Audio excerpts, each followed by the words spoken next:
சித்தல நீரை கனி அப்போடவள் ஊரி கப்பியகரி மோகன்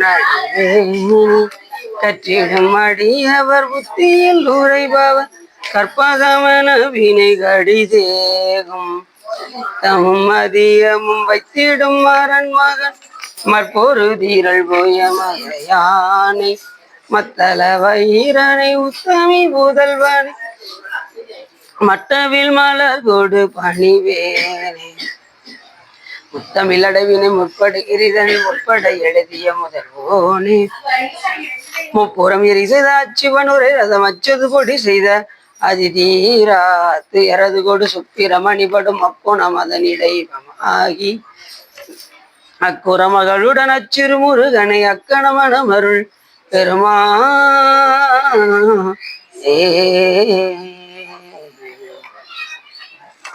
எந்தாயும் எனக்கருள் தந்தையும் நீ சிந்தாகுலமானவை தீத்தனையாள் கந்தா கதிர்வேலவனே உமையாள் மைந்தா குமரா மறைநாயகனே பொழியர்கோன் வெப்பொடித்த புகழியர்கோன் கடல் போற்றி ஆளுமிசை கல்வித பேர் அணிந்த வீரா நடி போற்றி வாலி திருநாவலூர் வன்தொண்டர் பதம் போற்றி ஓடி வழி திருவாதூரர் திருத்தாள் போற்றி திருச்சிற்றம்பலம். எல்லாம் வல்ல சிவகாமி பாலுடனாகிய வள்ளல் வைத்தியநாத சுவாமியுடைய பெரும் கருணையினாலும் எல்லாம் வல்ல சிவகாமி பாலுடனாகிய ஸ்ரீ சகசிலிங்க சிவபெருமானுடைய பெரும் கருணையினாலும் நாம் திருவாதூரடிகள் புராணத்தை சிந்திப்பதற்கு திருவர்களும் குருவர்களும் அடியாரர்களும் கொட்டியுள்ளது. மாணிக்கவாசக பெருமான் பல இடங்களில் தன்னை ஞாயிற் கடைப்பட்ட நம்மையுமோர் பொருட்படுத்து தாயிற் பெரிதும் தயாவுடைய தம் பெருமான் மாய பிறப்பறுத்து ஆண்டான் என் வல்வினை வாயில் பொடியட்டி பூவள்ளி கொய்யாமோ என்று பல இடங்கள்ல வியக்கின்றார்.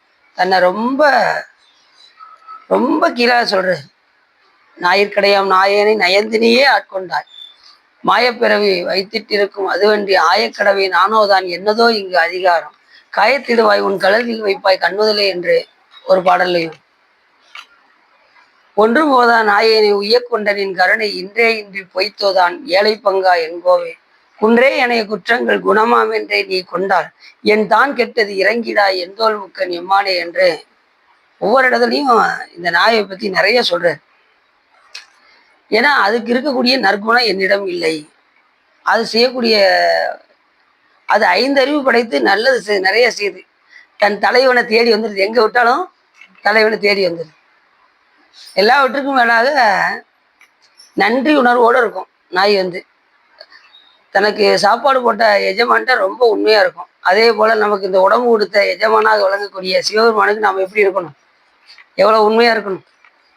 ஆனா நம்ம அப்படி இருக்கோமா? அவரை மறந்து உலகத்துல நாடிக்கிட்டு உலக இன்பம் தான் பெரிதாக நினைந்து ஈசனை மறந்து நாம அதனாலதான் அந்த இடத்துல ஞாயிற்கடையாம் நாயேனே அப்படின்னு, அதுலயும் சிறு நாயினும் கடையேன் அப்படின்பாரு ஒரு பாட்டுல. இந்த நாயை கண்ணை கட்டி எங்க கொண்டு போய் விட்டு வந்தாலும் தன் எஜமான தேடி ஓடி வந்து நமக்கு 2 கண்ணையும் திறந்து விட்டுருக்கு. இன்னும் யாரு தலைவன் தெரியல. காலையில ஒரு கோயிலுக்கு போறோம், மதியம் ஒரு கோயிலுக்கு போகணும், சாயங்காலம் ஒரு கோயிலுக்கு போறோம்.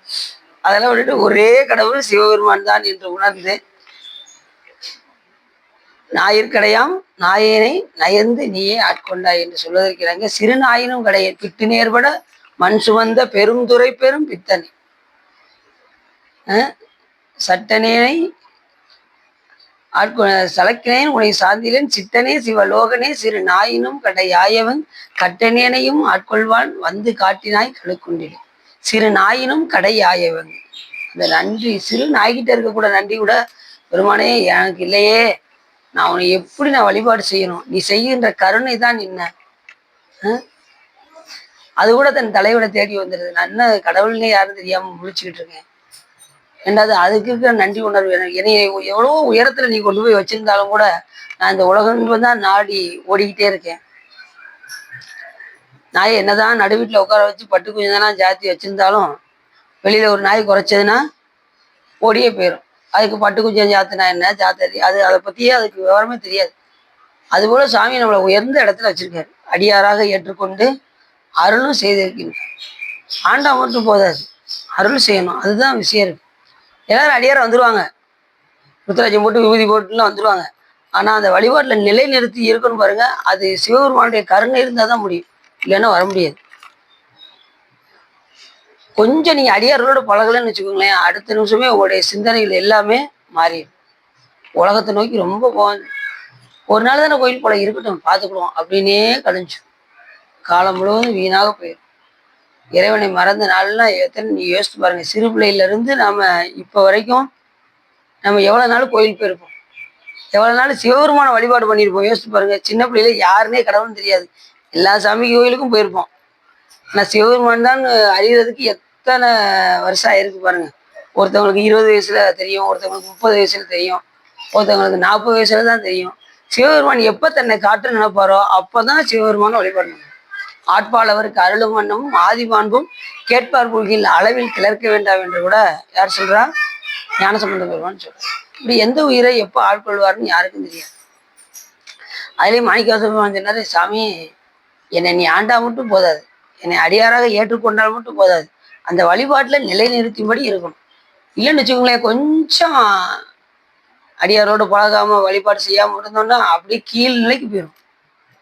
சில பேர் ருத்ராட்சத்தெல்லாம் கழட்டி வச்சிருவாங்க, அந்த மாதிரியெல்லாம் போயிடும் உயிரானது. ஒரு நிமிஷம் தான் மனம் நினைக்கிறது தான் இருக்கு.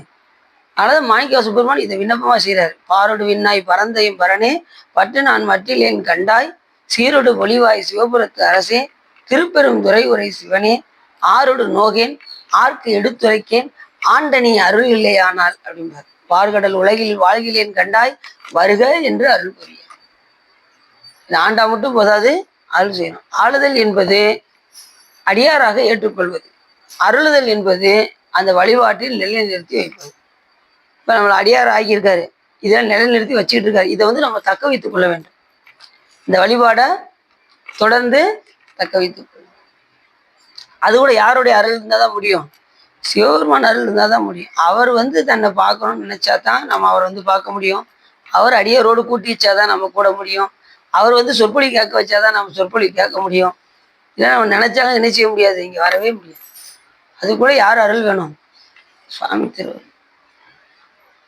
எத்தனை பேர் போறாங்க, யாருக்கு கிடைச்சிருக்கு? உங்களுக்கு தான் கிடைச்சிருக்கு சொற்பொழி கேட்கக்கூடிய அந்த வாய்ப்பு. அப்படி ஒவ்வொரு தரையும் சுவாமி செலெக்ஷன் பண்ணுவார். இந்த உயிர் தான் இதை கேட்கணும் அப்படின்னு சொல்லி முடிவு பண்றது நம்ம கையில் எதுவுமே கிடையாது, சுவாமியுடைய திருவருள் தான்.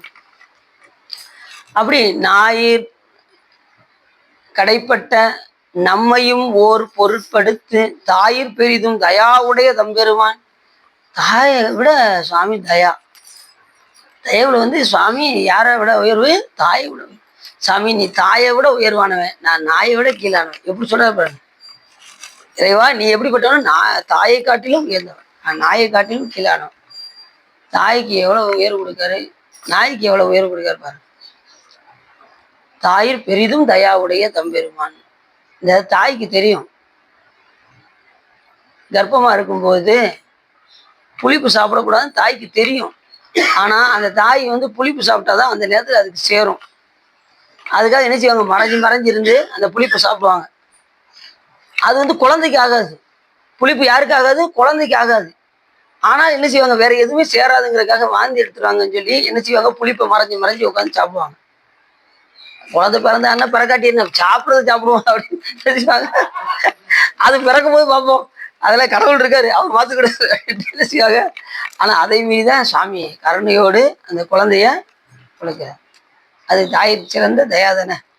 அதே மாதிரி குழந்தை பிறந்ததுக்கு அப்புறம் முதல்ல யார் பார்க்க வருவா? முதல்ல அவங்க அப்பா பார்க்க வருவார். அவர் 24 மணி நேரம் பார்க்க மாட்டார், கொஞ்ச நேரம் கொஞ்சிட்டு வச்சுட்டு போயிடுவார். அப்புறம் தாய் மாமா வருவார், அவர் கொஞ்ச நேரம் கொஞ்சிட்டு போயிடுவார். இப்படி சொந்த பந்தம்லாம் வருவாங்க, கொஞ்ச நேரம் கொஞ்சிட்டு போயிடுவாங்க. கடைசி வரைக்கும் யார் பார்த்துருப்பா? அந்த தாய் தான். இரவு முழுவதும் அந்த தாயை உறங்க விடாது. அந்த தாய், அந்த பிள்ளை அழுதுகிட்டே இருக்கும். அது முழிச்சு முழிச்சு அவங்க பால் கொடுத்துக்கிட்டே இருப்பாங்க. அப்படி விடிய விடிய முழிச்சிருந்தாங்க கூட அவங்களுக்கே சில நேரம் என்ன ஆயிருமா, அப்படியே அசந்துருவாங்க தாய். ஆனா நம்ம சிவபெருமான் அப்படி அசர மாட்டார். அவர் உண்ணாது உறங்காது இருந்தாய் போற்றி ஓதாதே வேதம் உணர்ந்தாய் போற்றி. எப்பேற்பட்ட கருணையுடைய அது உண்றதுக்கும் நேரம் கிடையாது, உறங்குறதுக்கும் நேரம் கிடையாது. அந்த அளவுக்கு சாமி நம்மளை பேணி பாதுகாக்கிறாரு.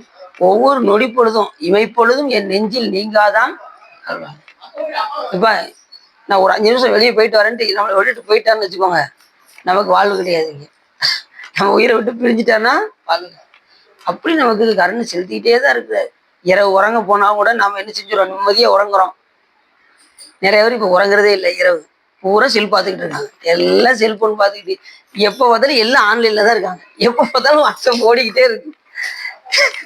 அதுக்கு அடின்னு திடீர்னு ஒரு மெசேஜ் வந்துச்சு. நைட்டு 1:30 மணிக்கு ஒரு மெசேஜ் வந்துச்சு. நான் தச்சு நான் நேரம் பாத்ரூமுக்காக இருந்துச்சு. 1:30 மணிக்கு யாரா மெசேஜ் வரான்னு பார்த்தா அது வேற சொல்லக்கூடாது. கேட்டா உயிரையோடய உறங்கலன்னு தெரியுது. சரி, நிறைய பேர் அதுலேயே காலத்தை என்ன செய்யறாங்க, போய்க்கிறாங்க. அப்படி இல்லை செல்போன்லாம் ஒரு 10 மணிக்கெல்லாம் தூக்கி எடுத்து ஓரத்தில் வச்சுட்டு பேசாமல் நிம்மதியை தூங்க பார்க்கும். இது அவங்களுக்கு காலையில் வெள்ளனத்தில் இருந்தீங்க, நைட்டு வெள்ளனத்தில் உறங்கியாச்சுன்னா காலையில் அதிகாலையில் ஒரு 4 மணிக்கு எழுந்திரிச்சு வழிபாட்டின் நோக்கத்தில் போனோம். நம்ம அதிகாலை 4 மணிக்கு எழுந்திரிச்சா எவ்வளோ சிறப்பு. அந்த நேரத்தில் பூ பறிச்சா ரொம்ப ரொம்ப சிறப்பு. ஒரு வண்டுகள் கூட இருக்குல்ல, ஒரு சுத்தமான பூவை சாமி கொண்டு போய் கொடுக்கலாம். அந்த வண்டுகள் போய் மொய்க்கிறதுக்கு முன்னாடியே உள்ள அந்த மலர்களை குடும்ப அளவுக்கு ஒரு 5:30 மணிக்குள்ள பறிச்சா நல்லது. 6 மணிக்குள்ள கூட எறும்பு வந்துடுது. 6 மணிக்கு உள்ள ரொம்ப ஒரு 5:30க்கெல்லாம் பறிச்சிடணும். பறிச்சு அப்படியே தண்ணியில் அலசி அப்படி சாமிக்கு கொண்டு போய் சாத்திரம்னு வச்சுக்கோங்க, எப்படி இருப்பாருங்க. ஆக அந்த இதை நினைச்சு பார்க்கும் போதே ரொம்ப ஆனந்தமா இருக்கு. இறைவனை மலர்களால எடுத்து அர்ச்சிக்க அர்ச்சிக்க எண்ணிலாத சிவபுண்ணியம். சிவபுண்ணியத்திலே ரொம்ப நுட்பமான புண்ணியம் எது அப்படின்னா, இறைவனை மலர் கொண்டு அர்ச்சிப்பது. அதுதான் புண்ணியம்னே சொல்றாரு. புண்ணியம் செய்வாருக்கு பூ உண்டு நீர் உண்டு, அண்ணல் அது கண்டு அருள்புரியா நீர். நம்ம வீட்டு செடி செடியை வைக்க, அதுலேயும் குறிப்பா காலை பூஜா மலர் நந்தியாவர்த்தம். நந்தியாவர்த்த மலரை வீட்டுக்கு முன்னாடி எப்பயுமே வச்சு அதுல வரக்கூடிய மலர்களை எடுத்து எடுத்து சுவாமிய அர்ச்சனை பண்ணு. அந்த படத்துக்கெல்லாம் வச்சு அழகு பாருங்க, சாமி படத்துக்கெல்லாம் வச்சு அது அழகு பார்க்கும். அது மாதிரி நடராஜ பெருமானை எதில் அழகுபடுத்தணும் அப்படின்னா வெண்மலர்களால தான் அலங்கரிக்கணும். அதுலேயும் குறிப்பா நந்தியாவர்த்த மலரால தான் அலங்கரிக்கணும். உத்தமத்தில் உத்தமம் எதுனா வெண்மலர் கொண்டு, அதாவது நந்தியாவர்த்தத்தை கொண்டு அலங்கரிப்பது. உத்தமத்தின் மத்தியமம் எது அப்படின்னா ஒரே கலர் பூ, சிகப்பு கலரா சாத்துறது, மஞ்சள் கலர் பூவா சாத்துறது, அது உத்தமத்தில் மத்தியமம். உத்தமத்தில் அதம் எதுனா பல மலர்களை எடுத்து சாத்துறது. அப்போ உத்தமத்தில் உத்தமம் எது அப்படின்னா வெண்மலர்களால இறைவனை அர்ச்சிப்பது. அதுலேயும் குறிப்பா நந்தியாவர்த்த மலர் பார்த்தாலே உங்களுக்கு தெரியும். எல்லா இடத்துலையும் இந்த நிறைய இருக்கு பார்த்தீங்களா. இந்த மலர்கள் எல்லாம் அதிகாலையிலே எழுதிச்சு நாம வழிபாடு செய்யணும். அதில் பறித்து சாமிக்கு அர்ச்சனை செய்யணும். இதெல்லாம் இரவுலாம் நிம்மதியா ஒரு 10 மணிக்கு உள்ளே உறங்கிறது ரொம்ப நல்லது. அந்த காலத்துல 6 மணிக்கே உறங்கிடுவாங்க, தெரியுமா உங்களுக்கு. 6 மணிக்குள்ள எல்லார் வீடும் அடைச்சிருக்கும். காலையில் எல்லாரும் 3 மணிக்குள்ள எழுந்திரிச்சிருவாங்க. 3 மணிக்குள்ள எழுந்திரிச்சு எல்லாம் கறவை பசும்பால் வாங்குறதுக்கு போய் வரிசையில் நிற்பாங்க. அடியும் கிராமத்துக்கு இந்த பூமாப்பட்டி இருக்கு பார்த்தீங்களா, அங்கெல்லாம் போய் எங்கள் பெரியம்மா எங்களை உறங்க விட மாட்டாங்க. எங்கள் பெரியம்மா அவ்வளோ ஸ்ட்ரிக்டாக இருப்பாங்க. எங்கள் அம்மா கூட பிறந்த 3 மணிக்கு எழுப்பிடுவாங்க. எடுத்துடா என்ன உறக்கம், 3 மணி வரைக்கும் உனக்கு உறக்கம் அப்படிம்பாங்க. 3 மணிக்கு எந்திக்கிறதுக்கு என்ன உறக்கம்னு அடிப்பாங்க. பெரியம்மா எந்திரிச்சிடறேன் பெரியம்மா அப்படின்னு போய் பால் வாங்கிட்டு வந்து, இது என்ன பால் இருக்கு பாருங்க, எருமைப்பால். அங்கே கிராமத்துலலாம் எருமைப்பால் வாங்குவாங்க. அங்கே அது ரொம்ப ஃபேமஸாக இருக்கும். எருமைப்பால் வாங்குறதுக்கு போய் வரிசையில் போய் நிற்போம். அது மாதிரி பசும்பால் வாங்குறதுக்கும் போய் நிற்போம். இப்படி 2 பாலையுமே வாங்கிட்டு வருவோம். 3 மணிக்கெல்லாம் எழுப்பி விட்ருவாங்க. பார்த்தீங்கன்னா 4 மணிக்கெல்லாம் அது முடிஞ்சிடும். 4 மணிக்கெல்லாம் பால் முடிஞ்சிடும். 3 மணிக்கே போய் வாங்கினா தான் உண்டு. அப்படிலாம் இருக்கு. சரி, அப்படி ஞாயிறு கடைப்பட்ட நம்மையுமோர் பொருட்படுத்து தாயிற் பெரிதும் தயாவுடைய தம்பெருமான் மாய பிறப்பு அறுத்து ஆண்டான். மாய பிறப்ப சாமி என்ன பண்றாரு, அறுத்து. இது என்ன பிறப்பு, மாய பிறப்பு. இன்னைக்கு இருக்கிறது நாளைக்கு ஆள் இருக்க மாட்டேங்கிறேன். நேத்து பார்த்தீங்க, நேத்து அவ்வளவு நேரம் பேசினாருங்க, இன்னைக்கு அவர் ஆளை பார்க்க முடியல. என்ன பிறப்பு இது, மாய பிறப்பு. இன்னைக்கு ஒருத்தவங்க நல்லா பேசுறாங்களா, நல்லா பழகுறாங்களா, நல்லா பழகிக்கோங்க. சிவருமன் பத்தி நல்லா பேசிக்கோங்க. இன்னைக்கு மாதிரி நாளைக்கு இருக்குன்னு சொல்ல முடியாது. இன்னைக்கு கிடைக்கிற வழிபாடை பயன்படுத்திக்கணும். இன்னைக்கு நமக்கு ஒரு சொற்பொழிவு கிடைச்சிருக்கா, பயன்படுத்திக்கணும். நாளைக்கு இது கிடைக்குமா நம்ம சொல்ல முடியாது, யாராலையும் சொல்ல முடியாது. கிடைக்கிற சிவபுண்ணியங்களை எல்லாம் பயன்படுத்தி கொண்டே இருக்க வேண்டும். இன்னைக்கு திருமுறை பாட வாய்ப்பு கிடைக்கா, பாடிடணும். நாளைக்கு பார்ப்போம்னு தள்ளி வச்சிட்டோம்னா அது கிடைக்காது. நாளைக்கு என்ன சூழ்நிலை வந்து நம்ம எங்கிட்டு போவோம்னு சொல்ல முடியாது. அதனால கிடைக்கும் போதே அந்த வாய்ப்பை நாம பயன்படுத்திக்கணும். அப்படி இந்த பிறப்பு வந்து எப்படி பிறப்புனா மாயப்பிறப்பு. இது மாயினால வந்த இந்த உடம்பு, இந்த உலக மாயை, இந்த மாயைக்கு மயங்கி நாம என்ன செய்யறோம், திரிந்து கொண்டிருக்கின்றோம். இந்த மாய பிறப்ப சிவபெருமான் ஒருத்தர் தான் அறுக்க முடியும். ஏன்னா ஒரு பிறப்பு இறப்பற்ற கடவுள் தான் ஒருவருடைய பிறப்பு அறுக்க முடியுமே தவிர மற்ற யாராலையும் பிறப்பு அறுக்கவே முடியாது. அவரே பிறந்து பிறந்து இறந்துட்டு இருந்தா மற்ற தெய்வத்துக்கெல்லாம் பிறப்பிறப்பு உண்டு, சிவபெருமானுக்கு பிறப்பிறப்பு கிடையாது. யாதொரு தெய்வம் கொண்டீர் அத்தெய்வமாகி அங்கே மாதொரு பாகனார் தான் வருவர், மற்ற தெய்வங்கள் யாவும் பிறக்கும் இறக்கும் வேதனைப்படும் மேல்வினையும் செய்யும், இவை இலாதான் அறிந்து அருள் செய்வான் என்று சித்தியாரும் சொல்றது. அதனால மெய்த்தெய்வம் யார் அப்படின்னா அத்தேவர் தேவர் அவர் தேவர் என்று இங்கு பொய்த்தேவு பேசி புலம்புகின்ற போதலத்தை பத்தேதும் இல்லாது என் பற்றற நான் பற்றி நின்ற மெய்த்தேவு தேவர்க்கே சென்றுதாய் போத்தும்பி அப்படின்னு யார் சொல்றா, மாணிக்கவாச பெருமான் சொல்றார். அப்படி இந்த பிறப்பு வந்து எப்படிப்பட்ட பிறப்புனா மாயப்பிறப்பு. இதை யார் அறுக்க முடியும், சிவபெருமான் தான். மாய பிறப்பு அறுத்து ஆண்டான் வல்வினை வாயில் பொடியட்டி பூவல்லி கொலியாம். அப்படி நம்ம பெருமானை வழிபாடு செய்தால் அவன் மாய பிறப்பு அறுப்பது மட்டும் இல்லாம அந்த பிறப்பு அறுக்கிறதுக்கு நாம் என்ன செய்யணும், பணி செய்யணும். எப்படி பணி செய்யணும், வாயில் பொடியட்டி பூவல்லி கொய்யாம. எதனுடைய வாயில, வல்வினையுடைய வாயில மண்ணை தூவி நாம் என்ன செய்யணும், சிவபெருமான் வினை சாமி வழிபாடு செஞ்சா வினைகளே வராது. ரெண்டாவது, வினை ஏறாம இருப்பதுக்கு பூ கட்டும் போது என்ன செய்யணும், வாயை மூடிக்கொள்ள வேண்டும். மூடிக்கிட்டு பூவை பறிக்கணும். இல்லைன்னா பேசிக்கிட்டே பறிப்போம், என்ன ஆகும், எச்சி தெரிக்கும். எச்சி தெரிச்சா என்ன ஆகும், எச்சில் பூவாக மாறிவிடும். அதனால வாயில் என்ன செஞ்சோம், கெட்டி கொண்டு அந்த சிவகாமி ஆண்டார் இருக்கார்ல, நம்ம அந்த எரிபத்த நாயனார் வரலாறுல சிவகாமி ஆண்டார் வாயில கட்டிட்டு தான் பறிப்பார். நம்ம கரூர்ல அந்த விழாவில் நடக்கும். அந்த பூ குடல்லாம் வச்சு நல்லா சிறப்பாக நடத்துவாங்க. அவர் வாயில் அப்படி கெட்டிக்கிட்டு தான் பறிப்பார். நான் பூ பறிக்கும் போது அந்த மாதிரி இந்த கொரோனா காலத்துலலாம் போட்டோம், இந்த மாதிரி நேரத்தில் அந்த இதை போட்டால் ரொம்ப சிறப்பாக இருக்கும்.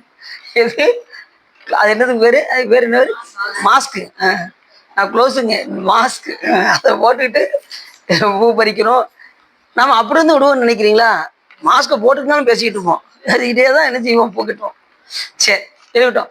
இப்படி சுவாமி வியக்கின்றார் மாணிக்கவாசன் பெருமான். மாய பிறப்பு அறுத்து ஆண்டான் என் வல்வினையின் வாயில் பொடியட்டி பூவல்லி கொய்யாமங்கிறார். சரி, இப்போ நம்ம கதைக்கு போயிடும்.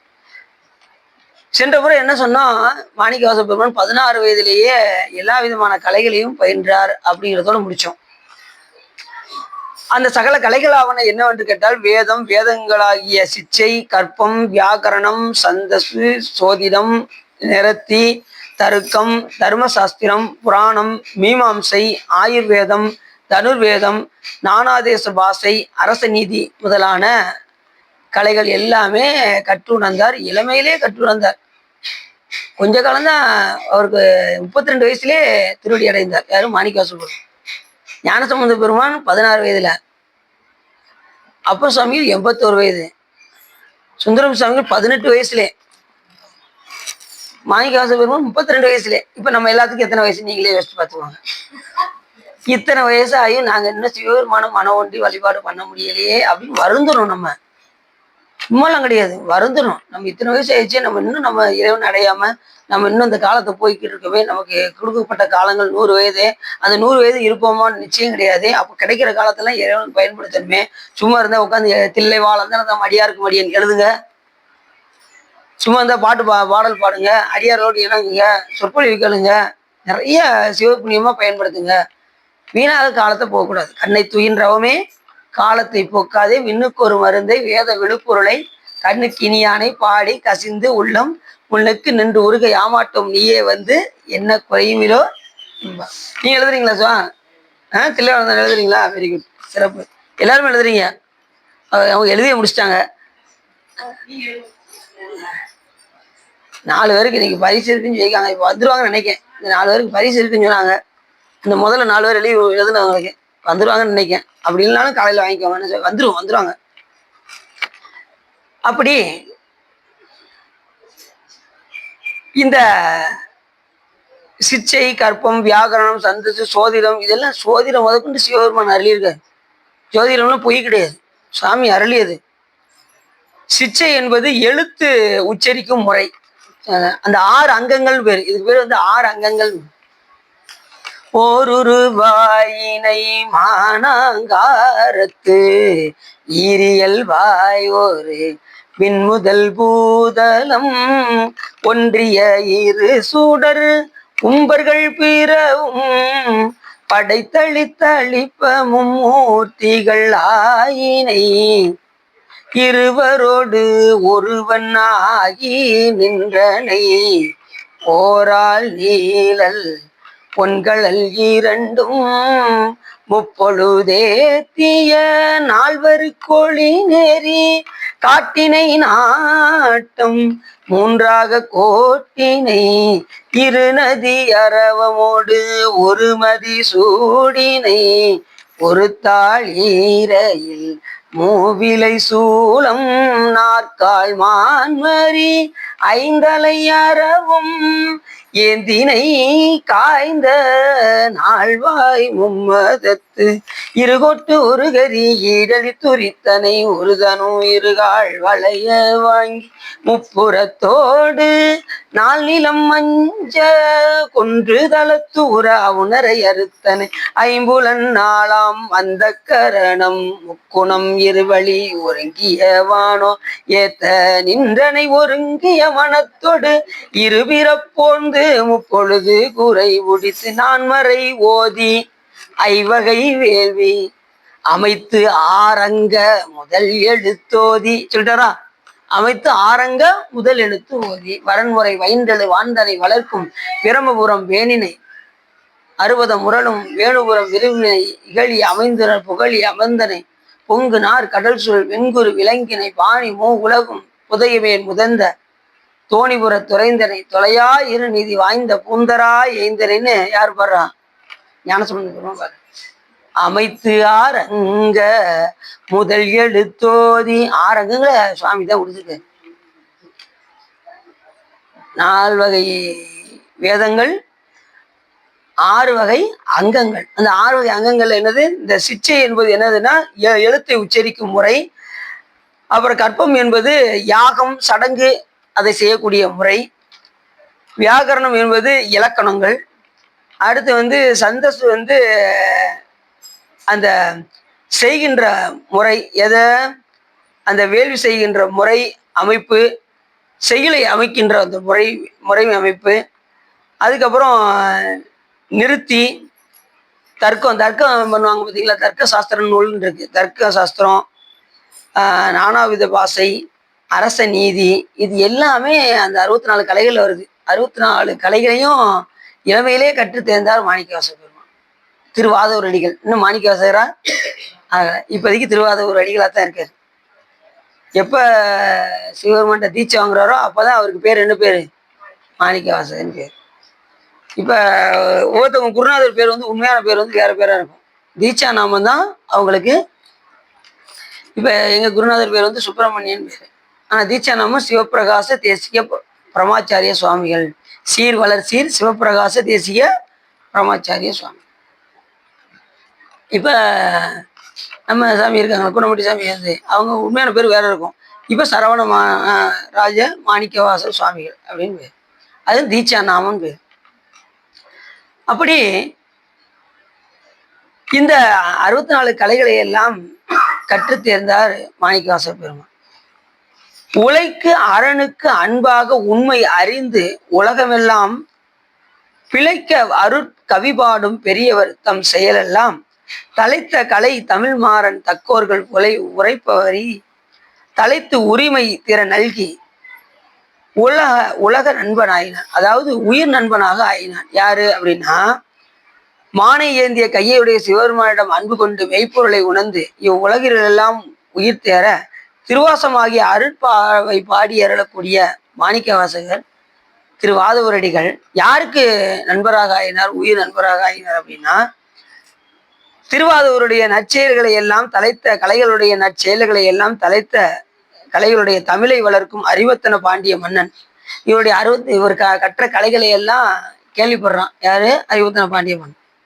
ஆக இவ்வளவு செயல் செய்கிறாரு, இளமையிலே இவ்வளவு கலைகள்லாம் தெரிஞ்சிருக்கேன் அப்படிங்கிற அந்த விஷயத்தை வந்து கேள்விப்படுறாரு.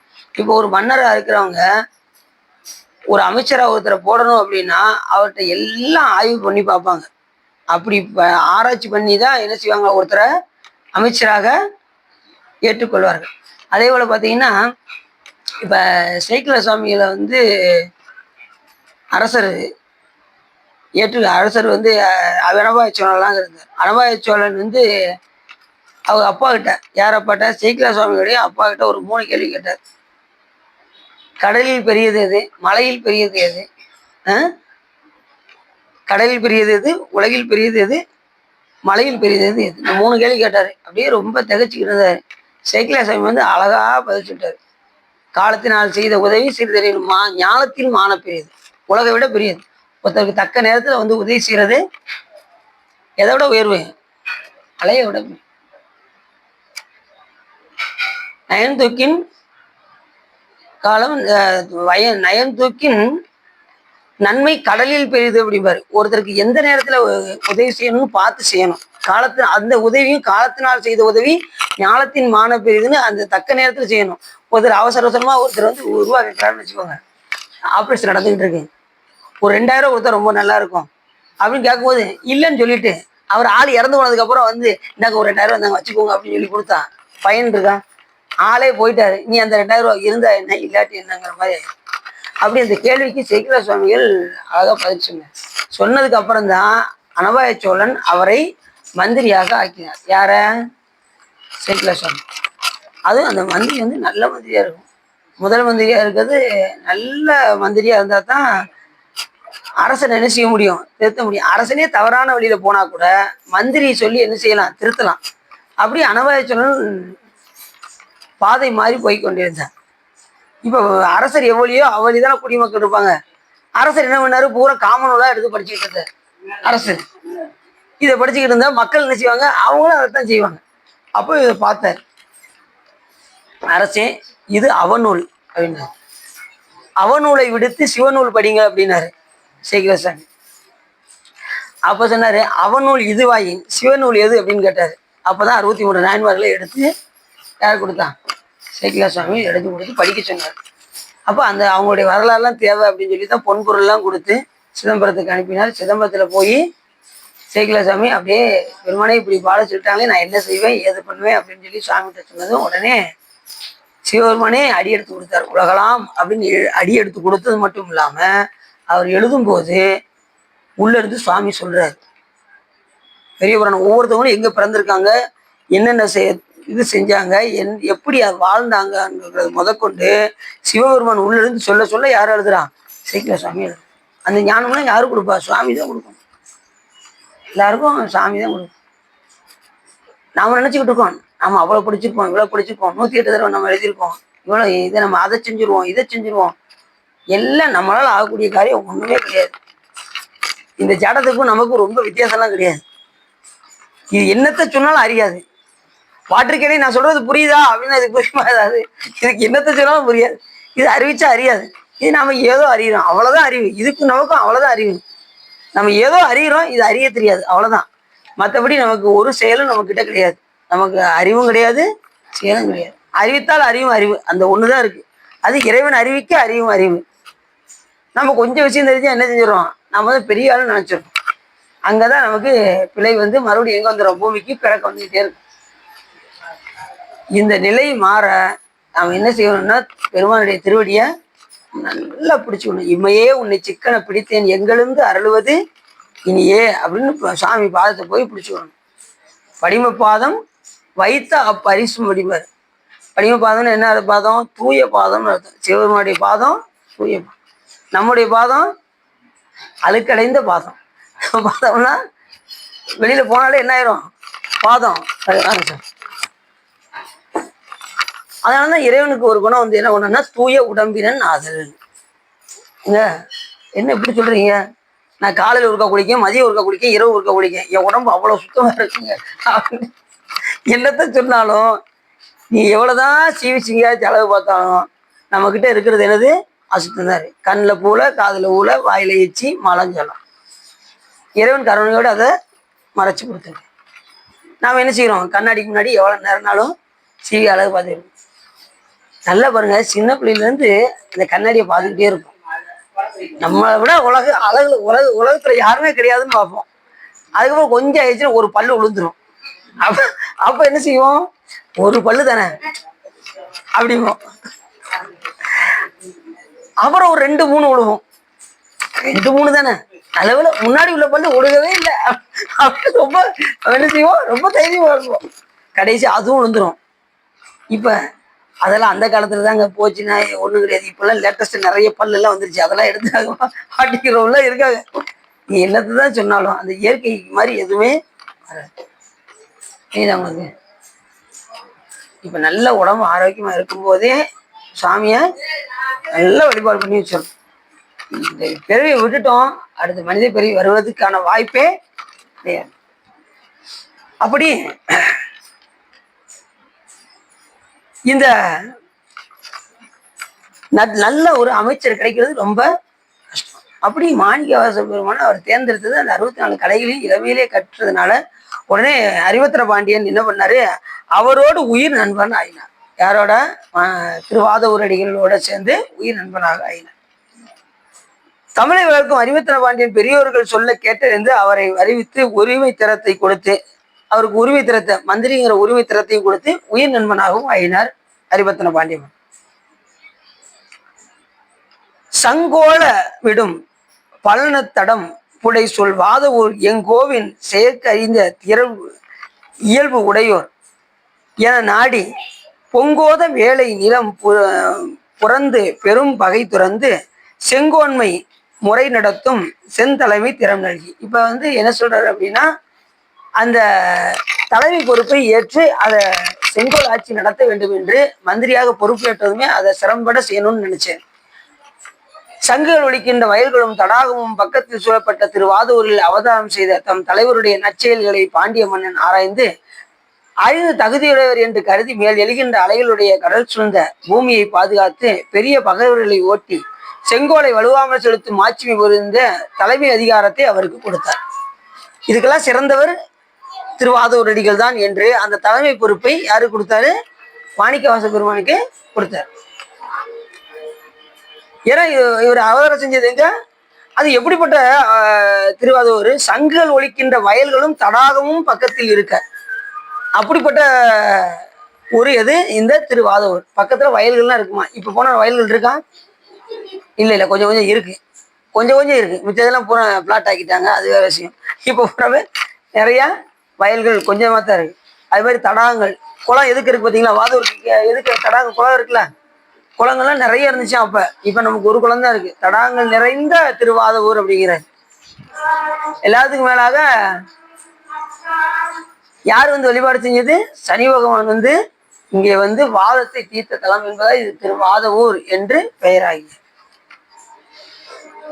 தென்னவன் பிரம்மராயன் என்ற அருள் சிறக்கும் நாமும் மன்னவர் மதிக்க நல்கி வையம் உய்வதாக மின்னுவ மணிப்பூன் ஆடை வெண் மதி கவிகை தண்டு பொன் அவிர் கவரி வேளம் அளித்தனன் பொருணை நாடன். இப்ப அவரை மந்திரியாக்கி என்ன பண்ணாரு? அவரை தாமிரபரணி என்னும் பொருணையாறு வருகின்ற நாட்டினுடைய பாண்டிய மன்னன் அறிவத்திர பாண்டியன் எப்படிப்பட்ட மன்னன்? தாமிரபரணி ஓடுது ஆகின்ற நம்ம இதுல என்ன நாடு ஓடுது? தாமிரபரணி ஆறும் ஓடுது, வைகையும் ஓடுது. அந்த நேரத்துல அறிவத்திர பாண்டியன் அங்க அரசாட்சி போயிருக்கான். அப்ப அந்த இடத்துல சொல்லும் போது பொருணையாறுனாலும் தாமிரபரணினாலும் ஒண்ணுதான். பொன்னியாறு காவிரியாரும் ஒண்ணு, பொன்னியாரும் காவிரியும் ஒண்ணு, பொருணையும் தாமிரபரணியும் ஒண்ணு. அப்படி உலகம் உய்யும் பொருட்டு தென் பிரம்மராயன் என்கின்ற அந்த சிறப்பு பெயரை யாரு கொடுத்தா? மாணிக்கவாசகருக்கு யாரு கொடுத்தா? அறிவத்திர பாண்டிய மன்னன் கொடுத்தார். தென்னன் பிரம்மராயன் அது தென்னாட்டுல இருக்கிறவங்களுக்கு அந்த சிறப்பு, வடநாட்டுல இருக்கிறவங்களுக்கு சிறப்பு கிடையாது. தென்னவன் பிரம்மராயன் அப்படிங்கிற ஒரு சிறந்த நாமத்தை கொடுத்தார். அது எவ்வளவு பெரிய உயர்வு! அது யாருடைய பேர் சொல்லுங்க பார்ப்போம். தென்னவன் பிரம்மராயன் அப்படிங்கிறது யாருடைய நாமம்?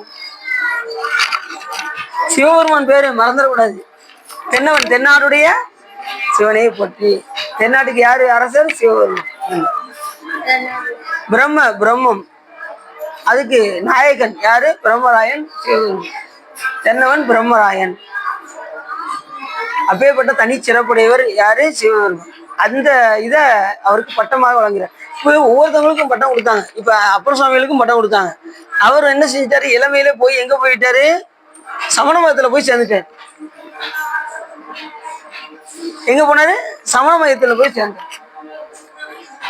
அங்க என்ன பண்ணிட்டாங்க, இப்ப புதுசா ஒருத்தர் வந்து மதத்துல சேர்த்தாங்கன்னு வச்சுக்கோங்களேன். ஒருத்தங்க யாராவது மதத்துல வந்து சேர்ந்தாங்கன்னா முதல்ல அவங்க மதத்தை விட்டு விலகாம இருக்கிறதுக்கு என்ன செய்வாங்கன்னா, அவங்களுக்கு ஒரு பதவி கொடுத்துருவாங்க. அந்த பதவி கொடுத்தாச்சுன்னா அவங்க என்ன பண்ண மாட்டாங்க, மதத்துல இருந்து விலக மாட்டாங்க. உடனே அதே போல அப்பர் சுவாமியில என்ன பண்ணாங்க, மதத்துக்குள்ள உள்ள வரவழைத்து அவருக்கு தர்மசேனங்கிற பட்டத்தை கொடுத்தாங்க. தர்மசேனங்கிற பட்டத்தை கொடுத்து அந்த மதத்தை விட்டு விலகாம இருக்கிறதுக்கு அந்த பட்டத்தை கொடுத்து உட்கார வச்சுட்டாங்க. அவரு அதுல கரைகின்றார் அப்பர் சுவாமி. அங்க நிறைய போதனைலாம் பண்ணாரு அங்க போய். அதுக்கப்புறம் சூளை கொடுத்ததுக்கு அப்புறம் தான் எங்க வந்தாரு, இங்க வந்து அதுக்கப்புறம் செய்ததெல்லாம் பெருமானே தவறுதான் சார், நான் அடியன்னு செஞ்சதெல்லாம் தவறுதான் அப்படின்னு சொல்லி திருவடியில விழுந்து அவர் கூட்டம் அதிகம் படிச்சு அதுக்கப்புறம் வயிற்று வலி நீங்கி இங்கேயே இருந்துட்டாரு. அதுக்கப்புறம் அங்க போகவே இல்லை. ஏன்னா உண்மை சமயம் எதுவும் தெரிகிற வரைக்கும் தான் நம்ம அங்கங்க உழண்டுகிட்டு இருப்போம். தெரிஞ்சிருச்சு அப்படின்னா இங்க வந்துருவோம். அதே போல எதுக்காக அங்க போனார்னா இளமையிலே அது வந்து கொல்லாமை நெறிய சொல்லப்பட்டதுனால அங்க போனாரு. ஆனா என்ன பண்ணாங்க, கடைசி சாப்பாட்டுல விஷம் வச்சு கொடுத்தாங்க, கல்லை கட்டி கடல்ல தூக்கி எறிஞ்சாங்க. எல்லா விதமான தவறும் இங்க உயிர் நீக்கிறதுக்கு கொல்லாமை நெறி கடைபிடிக்கப்பட்ட சமண மதத்துக்காரங்களே கொல்ல துணிஞ்சாங்க. யானை விட்டு மிதிக்க விட்டாங்க அப்பர் சுவாமிகளை. அதெல்லாம் எவ்வளவு பெரிய தவறு சொல்லுங்க பாப்போம்.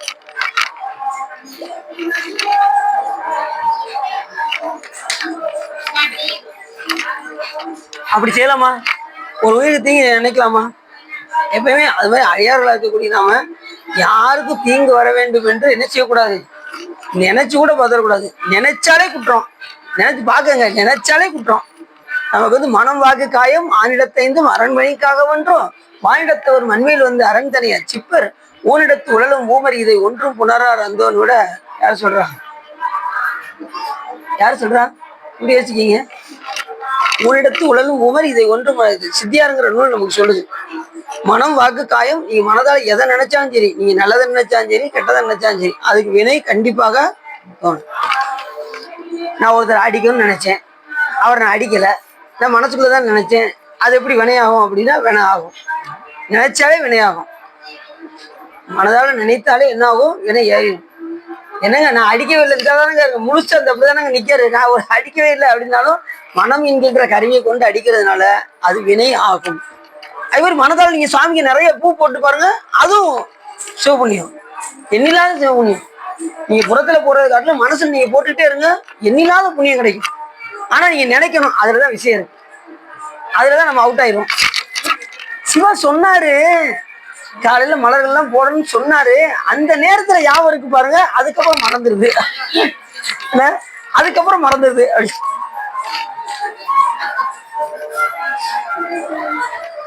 ஏன்னா இப்ப பாருங்க, இப்ப எத்தனை சொற்பொழில சொல்லியிருப்போம், மனதால இறைவனை வழிபாடு செய்வது அவ்வளவு சிறப்பு, மலர்களை வந்து மனதால போடுங்க, புறத்துல போடுறதை காட்டிலும் மனதை போட்டா எண்ணில்லாத சிவப்புண்ணியன்னு சொல்லியிருக்கோம். ஆனா நாம என்ன செய்யறோம், அந்த நேரத்துல கேட்டுட்டு அதுக்கப்புறம் அதை செய்ய மாட்டேங்க. தொடர்ந்து நாம என்ன செய்யணும், மனதால செஞ்சுக்கிட்டே இருக்கோம். ரெண்டாவது, இப்போ உங்களுக்கு பிடிக்காதவங்க ஒருத்தங்க இருக்காங்கன்னு வச்சுக்கோங்க. சரி, இதை கொஞ்சம் கவனமாக்கல, இதை கொஞ்சம் கவனம். இப்ப நமக்கு பிடிக்காதவங்க ஒருத்தங்க இருக்காங்கன்னு வச்சுக்கோங்க. அவங்க நமக்கு பிடிக்காத செயல் செஞ்சுக்கிட்டே இருக்காங்க. நீங்க அவங்கள கூட்ட வேண்டிய அவசியமே இல்லை. எல்லாம் இறைவன் செயல் சொல்லி சாமி கிட்ட பொறுப்பை விட்டுருங்க. அவங்க தப்பு செஞ்சா கண்டிப்பா அவங்க என்ன செய்வாங்க, அனுபவிப்பாங்க. சாமி கொடுப்பாரு தண்டனை. நீங்க போய் என்ன செய்யக்கூடாது, வீணா போய் உள்ள போய் நுழையக்கூடாது. இப்படி பண்ணிட்டாலே இவ உன்னை சாமி நல்லா கேட்கும், இங்க பாரு அப்படின்னு என்ன செய்யக்கூடாது. நீங்க யாரையும் நீங்க போய் தோட்ட வேண்டிய அவசியமே இல்லை. சாமி பார்த்துக்காரு, அவர் தவறு செஞ்சா கண்டிப்பா சிவபெருமான் தண்டனை கொடுப்பாரு. நீங்க கவலைப்படுறீங்க. சிலது பாத்தீங்கன்னா ஒருத்தவங்க வருவாங்க, சிவா பொறுக்க முடியல சிவா, என்ன பொறுக்க முடியல சொல்லுங்க அப்படின்னு. அவ என்னை இப்படி பேசிட்டா சிவா, என்ன சிவா செய்யலாம், திருப்பி திட்டிடலாமா, திருப்பி திட்டிடுறாங்க, உங்களுக்கு வினையாயிரும். அப்படியா, ஆனா சொல்றேன் சிவா, நல்லா சொல்றேன் கேட்டுக்கோங்க, அவ என் கண்ணுக்கு முன்னாடி ஏதாவது ஒண்ணு அனுபவிக்கணும் அப்படின்வாங்க. அப்படி மட்டும் நினைச்சிடாங்க, நீங்க அனுபவிப்பீங்க அவங்களுக்கு முன்னாடி அப்படின்னு. அப்படி வாய் மூடிட்டு போயிட்டாங்க. அப்படியா சிவா, ஆமா, நீங்க அப்படி நினைச்சீங்க அப்படின்னா அவங்களுக்கு ஏதாவது தீங்கு வர வேண்டும் என்று நினைத்தால் முதல்ல உங்களுக்கு தான் வரும். எத்தனை பேர் செய்வினை எல்லாம் வைக்கிறாங்கல்ல, செய்வினை வைக்கிறவங்களுக்கு கொஞ்ச நேரம் பாதிச்சுட்டு விட்டுரும். அதுக்கப்புறம் வச்சாங்க பாருங்க, அவங்களுக்கு வந்து மொத்தமா குடும்பத்தையும் அழிச்சிடும். செய்வினை வைக்கிறவங்களோட குடும்பத்தையும் அழிச்சிடும். நிறைய பேர் அப்படிதான் செய்யறாங்க. செய்வினை வைக்கணும், எனக்கு பிடிக்கும், எனக்கு அவளை பார்த்தாலே பிடிக்க மாட்டேங்குச்சுவா அப்படின்னு நினைச்சு. ஆமா, கண்டிப்பா செய்வினை வைக்கிறதா இருக்கு. செய்வினை வச்சாங்கன்னா அவங்கள போய் அந்த நேரத்துல பாதிக்கும். ஆனா அதுக்கப்புறம் செய்வினை வச்சாங்க பாருங்க, அவங்கள வந்து குடும்பத்தையும் அழிச்சும். அப்படி நிறைய பேர் பார்த்திருக்கேன். அப்படின்னு மடாலத்துல நம்ம நம்ம அடியார் இதுல ஒருத்தர் இருந்தாரு. அடியார நல்லா வந்துகிட்டு இருந்தாரு. திடீர்னு அடியார்ல இருந்து புரிஞ்சுட்டாரு. பாத்தீங்களா, நான் சொன்னேன் பாத்தீங்களா, அது கூட இறைவன் அருள் இல்லாம அந்த அடியாராக இருக்க முடியாது. அவர் தான் இருக்க வைக்கணும். இந்த வழிபாட்டுல நிலைநிறுத்தி யார் வைக்கணும்? சாமி தான் வைக்கணும். நம்ம வழிபாட்டுல இருந்து அப்படி பிரிஞ்சு போனாரு. ருத்ரத்தெல்லாம் கழிச்சுக்கிட்டாரு. அப்படி என்ன பண்ணாரு, ஒரு ஆளுக்கு செய்வினை வைக்க ஆரம்பிச்சிட்டாங்க. வச்சது என்னாச்சு, அந்த குடும்பம் வந்து கொஞ்சம் பாதிச்சது. அதுக்கப்புறம் பார்த்தா அவங்க கொஞ்சம் நல்லா தேறி வந்துட்டாங்க. இவங்க குடும்பத்தோட எல்லாருமே ஒருத்தர் கிடையாது. இன்னைக்கு அவங்க ஒரு ஆளு கிடையாது. அண்ணன், தம்பி, குழந்தை, குட்டி எல்லாமே வந்து போயிட்டாங்க. அது அப்படியே வந்து பாதிச்சிடும். அதனால யாருக்கும் தீங்கு செய்ய வேண்டியது என்கிற நினைப்பே என்ன செய்யக்கூடாது, இருக்கக்கூடாது. புரிஞ்சுச்சா? முடிஞ்ச அளவுக்கு எல்லாரும் நல்லா இருக்கட்டும் நினைங்க. எல்லா உயிரும் இன்புற்று இருக்க நினைப்பது என்று வேறென்றும் நினைந்தறியேன் பராபரமே என்று அப்படி நினைங்க. உங்களுக்கு பிடிக்காதவங்க இருந்தா கூட சாமி என்ன பண்ணுவாரு, அவர் சாமி பார்த்துக்க, உங்களுக்கு நன்மையே நடக்கும். அப்படி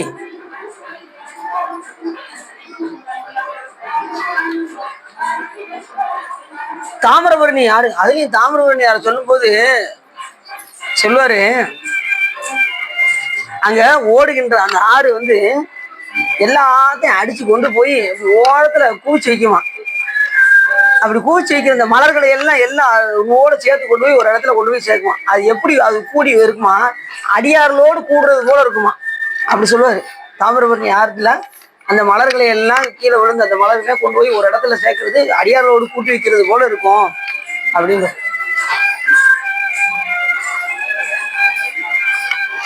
பலதரப்பட்ட மலர்கள் எல்லாம் எல்லாத்தையும் கொண்டு வர்றது எது, இந்த ஆறு கொண்டு வரும். கொண்டு வந்து ஒரு இடத்துல வச்சு குமிக்கும். அதே போல ஒவ்வொருத்தரும் பலதரப்பட்ட மக்கள் இருப்போம். நம்ம அடியார்களா ஒவ்வொருத்தவங்க ஒவ்வொரு திசையில இருந்து வருவோம். எல்லாம் எங்க வந்து கூடுவோம், அடியாரா ஒன்று கூடி ஒரு இடத்துல வந்து பாடல் பாடணும். அது போல இருக்கு காவிரி இது பொருணை யாரு அப்படிங்கிற.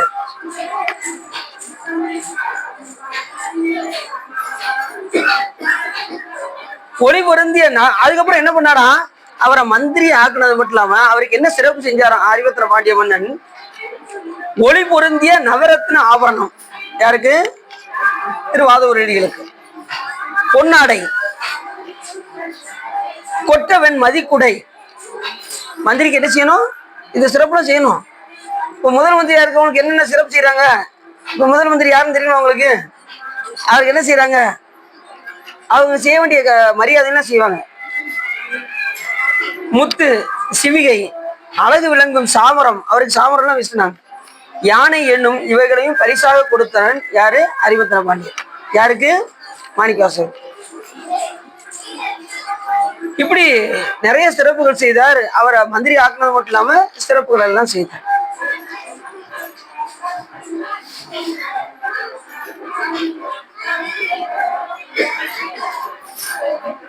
இந்த தென்னவன் பிரம்மராயன் என்பது இந்த பாண்டியர்களுக்கே உரிய ஒரு சிறப்பான். பாண்டியர்களுக்குரிய அந்த முதல் அதிபதி அப்படிங்கிறது கொடுக்கறதுக்கு தான் தென்னவன் பிரம்மராயன் கொடுப்பாங்களாம்.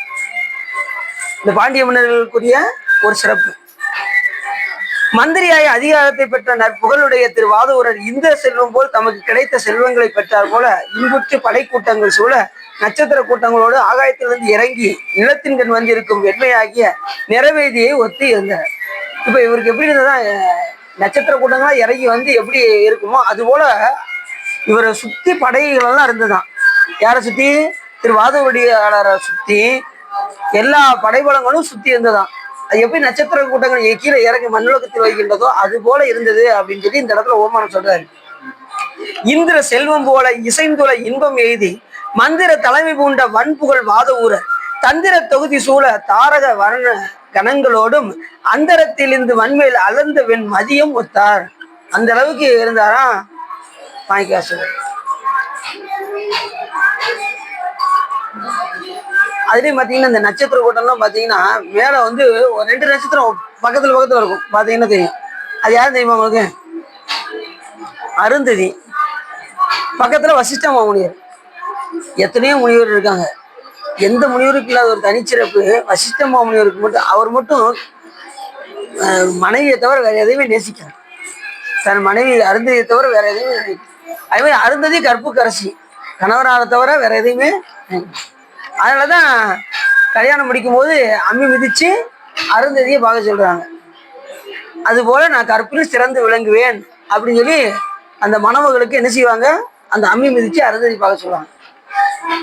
அது மாதிரி நெருப்பை சுத்தி வச்சுருவாங்க திருமணம் முடிச்சா. எதுக்காக திருமணம் முடிக்கும் போது நெருப்பு சுத்துறாங்க?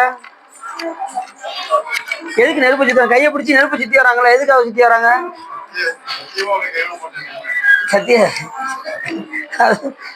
சத்தியமா சொல்றேன், இந்த நெருப்பு சத்தியமா சொல்றேன், நான் உன்னை கைவிடவே மாட்டேன் அப்படிக்காக. அது ஒரு பக்கம் இருந்தாலும் நெருப்புல எந்த ஒரு பொருளை போட்டாலும் அது என்னாகும், அது தூய்மையாக ஆக்கிவிடும். இப்ப இரும்பு போட்டீங்கன்னு வச்சுக்கோங்க, துருவ பூரா எடுத்துட்டு சுத்தமா அந்த பொருளாவே ஆக்கிடும். அது போல அது எப்படி தூயதாக ஆக்கின்றதோ அதே போல உன்னை வைத்து பார்த்துக் கொள்வேன் அப்படின்னு சொல்லி நெருப்பு சாட்சியாக என்ன செய்வாங்க, அக்னி சாட்சியாக. அதுக்காக தான் அக்னி சாட்சிங்க. இதை சிவபெருமானே செஞ்சு காமிச்சாரு. மலையறையன் பொற்பாவை வாழ்நுதலால் பெண் திருவை உலகறிய தீவேட்டான் எண்ணுவது எண்ணேடி உலகறிய தீவேலாது ஒளித்தனில் உலகனைத்தும் கலைநவென்ற பொருள்கள் எல்லாம் கலங்கிடும்கான் சாணலோ அப்படின்னாரு. மலைமகளாகிய அம்பால சாமி கையை பிடித்து அந்த அக்னியை சுத்தி வந்தாராம். மலையறியன் பொற்பாவை வாழ்நுதலால் பெண் திருவை உலகறிய தீவேட்டான், அந்த தீயை சுத்தி வந்தாராம். தீவேட்டான் எண்ணுமது எண்ணேடி உலகறிய தீவேலாது ஒளித்தனில் உலகனைத்தும். அப்படி சிவபெருமான் திருமணம் முடிச்சு காமிக்கல அப்படின்னா இன்னைக்கு ஒரு உயிரும் இன்னைக்கு எது செய்ய முடியாது, வாழ முடியாது. வர்றவங்க பூரா தற்கொலை பண்ண வேண்டியதுதான், வேற வழியே கிடையாது. திருமணம்னு ஒண்ணு வைக்கலன்னா அத்தனை பேர் என்ன பண்ணுவாங்க, தற்கொலை தான் பண்ணுவாங்க. அதனால சாமி முடிச்சு காமிக்கிறார், திருமணம் முடித்து காமிக்கிறார். அதே மாதிரி மறுநாள் பிச்சை பாத்திரம் ஏந்தி வருவார். எதுக்காக? மனிதன் நிலை தவறி போனா பிச்சையும் எடுக்க வேண்டும் என்பதை சாமி உணர்த்துவார். புரிஞ்சுச்சு அவங்களுக்கு? அப்ப நெறியோடு வாழ வேண்டும். நெறியும் வைத்தார், நெருஞ்சியும் வைத்தார். நெறியோடு போனா பிழைச்சிக்கலாம், மாறி போனா நெருஞ்சி முழு குத்தும். ரோட்ல இப்படிதான் போனோம்னா நெறி, இல்ல நான் சைடுல கூடி குறுக்கு பாதையில போறேன் அப்படின்னா அங்க நெருஞ்சி முழு குத்தும். அதே போல அதுக்கப்புறம் சொல்றாரு, மந்திரி ஆகிய அந்த அதிகாரத்தை பெற்றுட்டாரு. பெற்றதுக்கு அப்புறம் பெரும் கடனாக நீதி பெருக்கிய தருக்கு நல்வி இருங்கடத்தோள் மேல் வைத்து தீண்டருள் பூண்ட கோபம் கடங்கட நாகமெட்டும் காலக மாநகர் எட்டும் பரங்கட உலக பாரம் பறித்தனர் திருத்தம் இக்கார். நமக்கு முக்கிய கடனாக நீதியை வளர்த்து குடிமக்களுக்கு மகிழ்ச்சியை கொடுத்து பெருங்கங்கணம் அடித்த தோள்களின் மீது வைத்து தாங்கி மிக்க அருளை பொருந்திய பாண்டிய வேந்தனும் கரிய மரத்தையுடைய 8 யானைகளும். இப்ப இவரோட என்ன சரி 8 யானைகள்ங்கிறது என்ன அப்படின்னா, ஐராவதம், புண்டரிகம், வாமனம், குமுதம், அஞ்சனம், புட்பதந்தம், சாருவபூபம், சுக்கிரதீபம் என்ற 8 வகையான யானைகள் இருக்கான். அந்த யானைகள் பெரிய 8 வகை பாம்புகள். 8 வகை பாம்பு என்பது என்னன்னா, வாசுகி, அனந்தன், தக்கன், சங்கபாலன், குளிகன், பதுமன், மகாபதுமன், கார்கோடகன் என்கின்ற நீ கார்கோடகன் போன்ற 8 வகையான பாம்பு. 8 வகையான பாம்புகள் என்பன. இதெல்லாம் எதுக்குன்னா, இதெல்லாம் நீங்கி இன்பமடைய திருத்தமிகு திருவாத ஒரு உலக சுவையை தாங்க போல இப்ப இந்த மந்திரி பதவியை தாங்கினார். இப்ப இதெல்லாம் தவிர்த்து இப்ப இதெல்லாம் நமக்கு வந்து யானை பாம்பு இதெல்லாம் வந்துன்னா அந்த அளவுக்கு சுமையா, எது இந்த மக்களை காமிக்கிறது ஒரு சுமை. அதை தாங்கினார். எப்படி தாங்கினார் அப்படின்னா, எப்படி தாங்கினார் அப்படிங்கிறது, தருக்கு செருக்கு நீங்கி மகிழ்ச்சியோடு என்ன செஞ்சாராம், தற்போதம் இல்லாம இந்த காரியத்தை செஞ்சாராம். இந்த மந்திரி பதவி வகிக்கும் போது தற்போதம், நான் ஒரு பெரிய மந்திரி அப்படிங்கிற அந்த உணர்வுலாம் இல்லாம தருக்கை நீக்கி இவர் என்ன பண்ணாராம், இந்த மந்திரி பதவியை வகித்தார். யாரு? திருவாத ஊர் அடிகள். காதலில் அறம் செய்வோருக்கு கவசமும் கண்ணுமாகி ஏதிலருக்கு இடும்பையாகி இறைஞ்சினருக்கு இன்பமாகி ஆதுலர் கண்ணையாகி அறநடிக்கு அன்பு மிக்கார் பூதலத்து இறைவன் ஆணை பொதுவர நடத்தும் நாளில். இப்படி என்ன செஞ்சாரா மாணிக்கவாசக பெருமான் விருப்பம் கொண்டு தர்மம் செய்வர்களுக்கு கவசமும் கண்களும் ஆகி, தர்மம் செய்வர்களுக்கு எப்படி இருப்பாராம், இவர் கவசம் போல இருப்பாராம். அந்த அளவுக்கு தர்மம் செய்வாராம் மாணிக்கவாசக பெருமான். மந்திரியாக இருந்தாலும் கூட அறம் செய்வதில், ஏன்னா அவர் எத்தனை நூலை படிச்சிருப்பாரு. இப்ப 64 கலைகள் கட்டவர் அறத்தை பத்தி தெரியாம இருந்திருப்பாரு. இன்னொன்னா அப்படி தெரிஞ்சதுனாலதான் அறஞ்செய்வங்களுக்கு தான் இறைவனை பற்றி அறிகின்ற உணர்வு வரும், இல்லைன்னா வராது. தர்மம் செய்யறவங்களுக்கு தான் கடவுளை பற்றி சிந்திக்கின்ற அந்த எண்ணமும் செயலும் இந்த அடியாரா இருக்கக்கூடிய தகுதியும் வரும், இல்லைன்னா வராது. அறமே கடவுள் உலகேத்தும் என்று கூட நமது அருளாளர்கள் சொல்றாங்க. அறம் செய்ய விரும்பு அப்படின்னு கூட அவை பாட்டி சொல்றாங்க. யாருக்கான செய்ய வேண்டும் என்கின்ற விருப்பம் நமக்கு இருக்கணும். அறம் செய்ய அப்படி செஞ்சா சிவபெருமான் என்ன பண்ணுவாரு? அறம் செஞ்சா என்ன செய்வாரு சாமி? இறப்பவருக்கு ஈய வைத்தார், ஈபவருக்கு அருளும் வைத்தார். அப்படி அருள் கொடுத்ததுக்கு அப்புறம் என்ன செய்வாரு? கரப்பவர் தங்களுக்கெல்லாம் கடு நரகங்கள் வைத்தார். அறம் செய்வங்களுக்கு அருள் கொடுப்பாரு, அறம் செய்யாதவங்களுக்கு கடு நரகங்களும் வைத்து.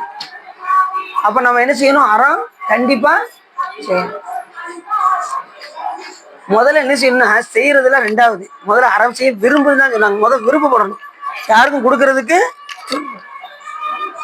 சிலர் பார்த்தீங்கன்னா வெளியில ரொம்ப சந்தோஷமா, அது 4 பேர் பாக்குற மாதிரி இந்தாங்க அப்படின்னு 4 பேர் பாக்குறது படி தர்மம் செய்யறதுல 3 நிலை இருக்கு.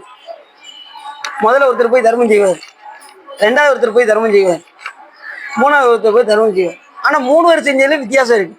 சிவபெருமான் கணக்குப்படி முதல்ல போய் தர்மம் செஞ்சவருக்கு 10 மார்க்கு, ரெண்டாவது போய் தர்மம் செஞ்சவருக்கு 50 மார்க்கு, மூணாவது போய் தர்மம் செஞ்சவருக்கு 100க்கு 100 மார்க்கு. என்ன காரணம்? முதல்ல போய் தர்மம் செஞ்சாரு பார்த்தீங்களா, அவர் இப்படி சுத்தி சுத்தி பார்ப்பாரு, நமக்கு தெரிஞ்சவங்க யாராவது இருக்காங்களான்னு பார்த்துட்டு இருந்தாங்க அப்படிம்பாரு. உடனே அவர் என்ன பாரு, சார் எவ்வளவு பெரிய தர்மமா, இவரை போய் நான் சாதாரண நினைச்சிட்டேனே அப்படின்னு 4 பேர் நினைக்கிறபடி போய் கொடுப்பாரு. அதுக்கு சிவபெருமானுடைய கணக்கு எத்தனை மார்க்கு? வெறும் 10 மார்க். ரெண்டாவது ஒருத்தர் போய் போட்டார் பார்த்தீங்களா, அவருக்கு 50 மார்க் கொடுப்பாரு. என்ன காரணம் அப்படின்னா அவர் இறக்கப்பட்டு கொடுப்பாரு, அதுக்கு 50 மார்க். மூணாவது போய் கொடுத்தாரு பாருங்க, அவர் இது என்னுடைய பொருள், இது சிவபெருமான் பொருள், அவர் கொடுத்த பொருள் அவருடைய அடியாருக்கு சொல்லி கொடுக்குறவங்களுக்கு தான் 100க்கு 100. இப்ப எல்லாருமே நம்ம எத்தனை மார்க் வாங்கணும்? 100க்கு 100. அப்ப செய்யும் போது என்னுடையது அல்ல அப்படின்னு நினைச்சு கொடுக்கணும். நாம எது கொடுத்தாலும் என்னுடைய பொருள் அல்ல. இங்க பாருங்க, 10 கிலோ அரிசி இப்பதான் கொடுத்துட்டு வந்திருக்கேன் தர்மத்துக்கு. இப்பதான் 10 கிலோ அரிசி வாங்கி கொடுத்துருக்கேங்க. அது ஒரு பெரிய இதா சொல்லுவாங்க. 10 கிலோ அரிசிய அங்கங்க ஒருத்தவங்க 3 மூடையை வாங்கி கொடுத்துட்டு இருக்காங்க, அது தெரியாது. 10 கிலோ வாங்கி கொடுத்துட்டு வந்திருக்கேன் அப்படிம்பாங்க. அது சொல்லி முடிச்சா அடுத்த நிமிஷமே அது என்ன ஆயிரும்? நான் வாங்கி கொடுத்துட்டு வந்திருக்கேன்னால முடிஞ்சு போச்சு. அது தர்மம் செஞ்சும் 10 மாலை கட்டிட்டு அந்த மஞ்சள் கலர் மாலை இருக்கு பார்த்தீங்களா, அதை நான் போட்டது அப்படின்ற என்ன இருக்கு சொல்லுங்க. கெட்டிட்டு நம்ம கெட்டதுன்னு சொல்லிட்டோம்னா என்ன இருக்கு சொல்லணும்? கெட்டியாச்சா, சாமிக்கு அளவு பார்த்தாச்சா, அதை கண்டு நல்லா திருப்தி அடைங்க.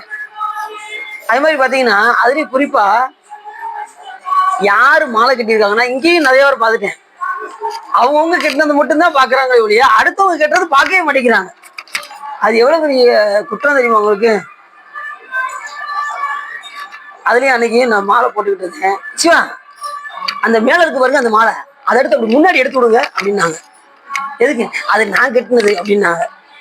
நான் அந்நேரமே சொல்லுவோன்னு பார்த்தேன், அப்புறம் தனியா கூப்பிட்டு அவங்கள சொன்னேன், இப்படி சொல்லக்கூடாது சுவா, இங்கனக்குள்ள வச்சு சொல்லாம தனியா கூப்பிட்டு இப்படி சொல்லக்கூடாது, நீ கெட்டியாச்சுன்னா சாமி திருமணிக்கு போயிடுச்சுனாலே போதும்.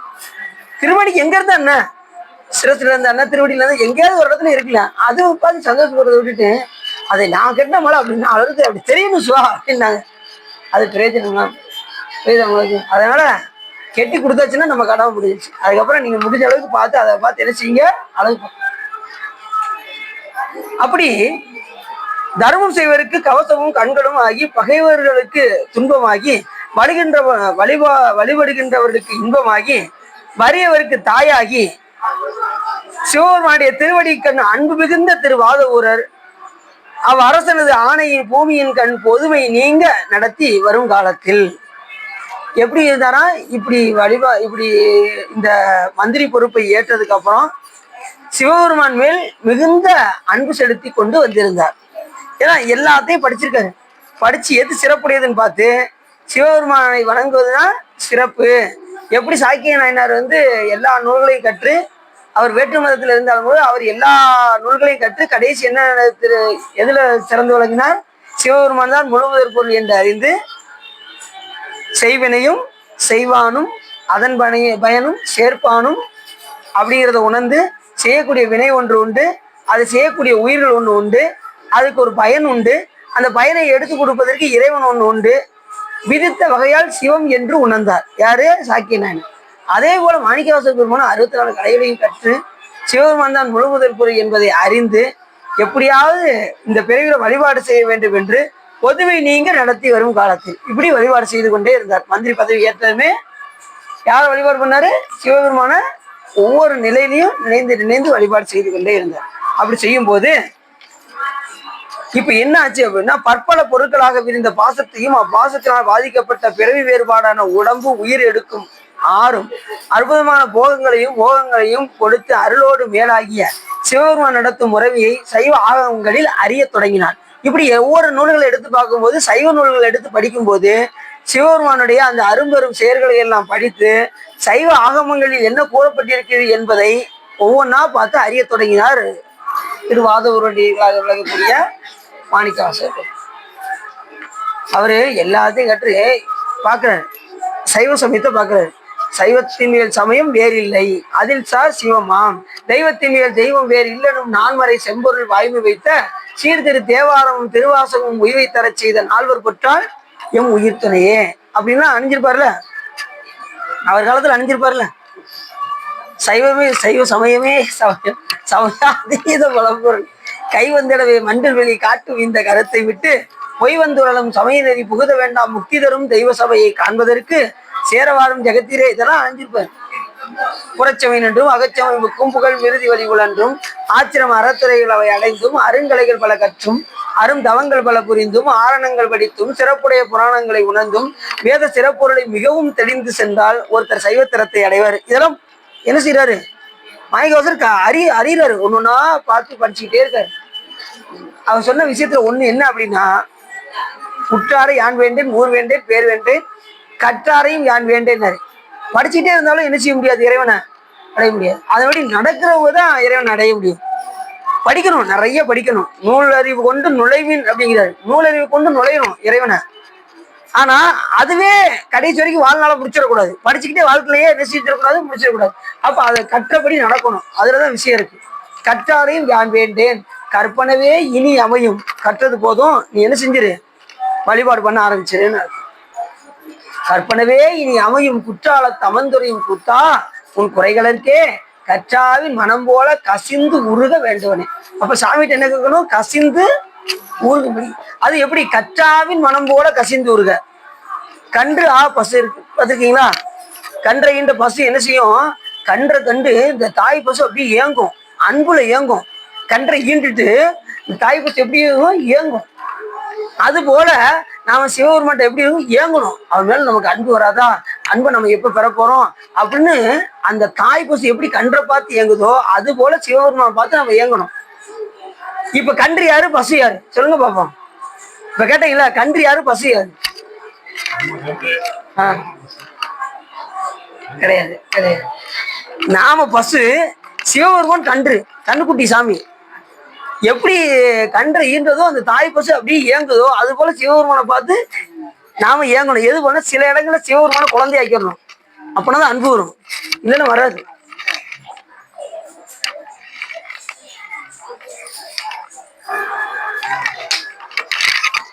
சாமி தாயிற் சிறந்த தயாதான். ஆனா சில இடங்கள்ல சாமியை நம்ம ஏன் குழந்தையாக்குறோம் அப்படின்னா, இப்ப பூசிக்கின்ற அடியார்கள் எப்படி இருப்பாங்க? சிவபூஜை பண்றவங்க சிவபெருமான குழந்தையாக்கணும். இப்ப தாய் எப்படி குழந்தைய குளிப்பாட்டி, சின்ன குழந்தைய குளிப்பாட்டி அதுக்கு பவுடர்லாம் அடிச்சு சந்தன குங்குமம் வச்சு திருஷ்டி பொட்டெல்லாம் வச்சு என்ன செய்ய மாட்டா? ஒரு மண்ணில் போய் விளையாட விட மாட்டா.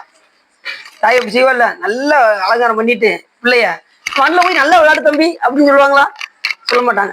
அதே போல பூசிக்கின்ற அடியார்கள் எப்படின்னா, சுவாமியை நல்லா அபிஷேகம் செஞ்சு அலங்காரம் செய்து ஆராதனைலாம் செய்து சந்தன குங்குமம்லாம் வச்சு கிரீடம் சாத்தி பட்டு வஸ்திரம்லாம் சாத்தி சாமி நல்லா அழகு பார்த்த அந்த அடியார்களை சிவபெருமான் என்ன செய்ய மாட்டாரா? இந்த மண்ணுலகத்துல பிறக்காதவாறு செய்வார். யாரு பூசிக்கின்றார்களோ அந்த அடியார்களை மண்ணுலகத்தில் வந்து பிறக்காதவாறு செய்வார். எப்படி இந்த தாய் வந்து நல்ல அலங்காரம் செஞ்சு அந்த பிள்ளைய மண்ணில் போய் விளையாட விட மாட்டாளோ, அதே போல தன்னை பூசிக்கின்ற அடியார்களை சிவபெருமான் இந்த மண்ணுலகத்தில் வந்து பிறக்காதவாறு செய்வார். புரிஞ்சுச்சா? அது மாதிரி சாமியை நாம எந்த நேரமும் பூசித்து கொண்டே இருக்க வேண்டும், அபிஷேகம் செய்து கொண்டே இருக்க வேண்டும். அலங்காரம், அதாவது இன்னொன்னு, சிவ பூஜை பண்றவங்க இன்னைக்கு சாமி இப்படி அலங்காரம் பார்த்துருக்கோம், நாளைக்கு எப்படிலாம் நம்ம சிவபெருமான அழகு பார்க்கலாம் அப்படின்னு நாளுக்கு நாள் இப்படி நம்மளுடைய சிந்தனையை கூட்டிக்கிட்டே இருக்கணும். நீ கிரீடம் வச்சு பார்க்கலாமா, கொஞ்சம் காசு கிடைச்சுன்னா தங்கத்துல வாங்கி சாமிக்கு செய்யலாமா, அப்படின்லாம் யோசிக்கணும். நம்ம கொஞ்சம் கையில காசு இருந்துச்சுன்னா நெட்டு 300 ரூபாய்க்கு நெட்டு கொஞ்சம் ஃப்ரீயாக்குங்கிறாங்க, அதனால நெட்டை போட்டுவோம் அப்படின்னு அதுவும் நிறைய நெட்டு போட வேண்டியது, வீணா காசை பூரா வீணான செலவுகளா செய்ய வேண்டியது. இல்லைன்னு என்ன செய்வோம், தர்மம் செய்யணுங்கிற எண்ணம் மட்டும் வரவே மாட்டேங்குது. அதை முதல்ல நாம உருவாக்கணும், தர்மம் செய்கிற எண்ணத்தை முதல்ல. அது மாதிரி வாய்ப்பு கிடைக்கும் போதெல்லாம் சிவபெருமானுக்கு நல்ல வஸ்திரங்கள் வாங்க, இறைவன் நல்லா அலங்காரம் செய்ய, நல்லா கூட கொஞ்சம் நேரம் பூஜையில் அமர்ந்து இருக்க, அப்படி இருந்து நம்ம சாமியை அலங்காரம் போட்டோம், அபிஷேகம் செஞ்சு ஆராதனை பண்ணி பார்க்கணும். சிலர் பார்த்தீங்கன்னா போன அரை மணி நேரத்தில் ஓடி வந்துடுறாங்க பூஜையை முடிச்சுட்டு. அப்படி இருக்கக்கூடாது. கூடுமான அளவுக்கு நம்ம அதிக நேரம் இருக்க வேண்டிய இடம் எது என்று கேட்டால் நம்மளது பூஜை அறை என்பதை மறந்துடக்கூடாது. நம்ம பூஜை ரூமுக்குனாலும் கம்மியாக செலவிடுவோம், மற்ற எல்லாத்துக்கும் அதிக நேரம் செலவழிப்போம். பூஜையில் எப்படா முடிச்சுட்டு இன்னைக்கு அந்த அவனை வேற பார்க்க வேண்டியிருக்கு, இவனை பார்க்க வேண்டியிருக்கு, பேங்க்கு போக வேண்டியிருக்கு, எல்லா சிந்தனையும் அந்த பூஜை ரூமில் உட்காந்து தான் சிந்திப்போம். அதெல்லாம் விடுத்து முதல்ல பூஜையில் இருக்கும் போது அதிக நேரம் இறைவனை நாம நினைந்து வழிபாடு செய்யணும். சரி, அப்படி சொல்லிட்டு சொல்றாரு,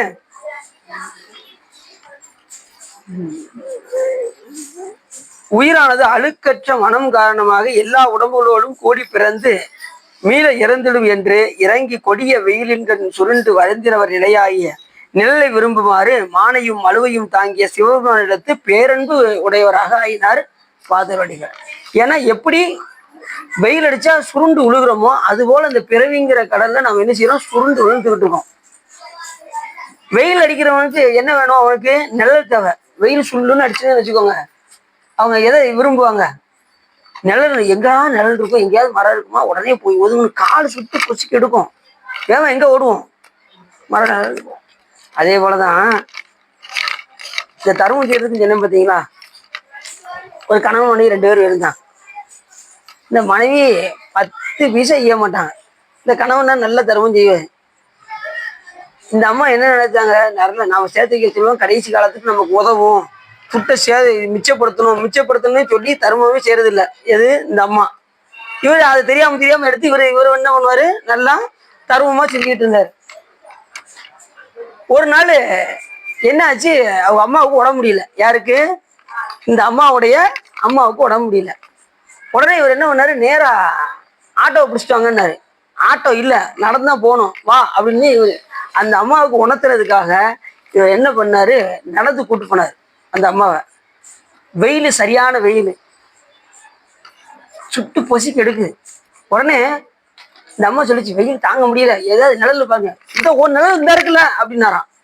யாரோட நிழல், அந்த அம்மாவுடைய நிழல், சூரிய ஒளியில நிழல் இருக்குல்ல, அதுல போய் நிக்க வேண்டியது என்ன அப்படின்னாராம். அது எப்படிங்க இதுல எப்படி நிக்க முடியும், அதுல சுட்டு பொசிக்கு எடுக்கத்தான் செய்யும் அப்படின்னாங்க. உன் நிழலே உனக்கு உதவி செய்யலையே, நீ சேர்த்து வைக்கிற செல்வம் எப்படி உன் கூட வரும் நீ நினைக்கிற அப்படின்னா, நம்ம நிழலே நமக்கு உதவி புரியலையே, நம்ம நிழல் இருக்கு, சூரிய ஒளியில போய் அதுல போய் நின்னா நமக்கு இது சூரிய ஒளி படாம இருக்குமா, பட்டுத்தான் ஆகும். அதே போல நாம் சேர்த்து வைக்கின்ற செல்வம் நம்ம கூட வரும்னு நினைக்கவே கூடாது. நான் 10 கோடி சேர்த்து வச்சிருக்கேன், கடைசி போகும்போது கொண்டு போக முடியுமா, பேக் பண்ணி எனக்கு அனுப்பிச்சு, நான் எவ்வளவு ஊற்றி போய்கிட்டு இருக்கேன், பேக் பண்ணி எனக்கு ஒரு 10 கோடி அனுப்பி விடுங்க அப்படின்னு சொல்லுங்க பார்ப்போம். ஒரு பைசா கொண்டு போக முடியாது. அருணா பேரை கூட என்ன செஞ்சிருவாங்க, அறுத்து அனுப்பிச்சு விட்டுருவாங்க.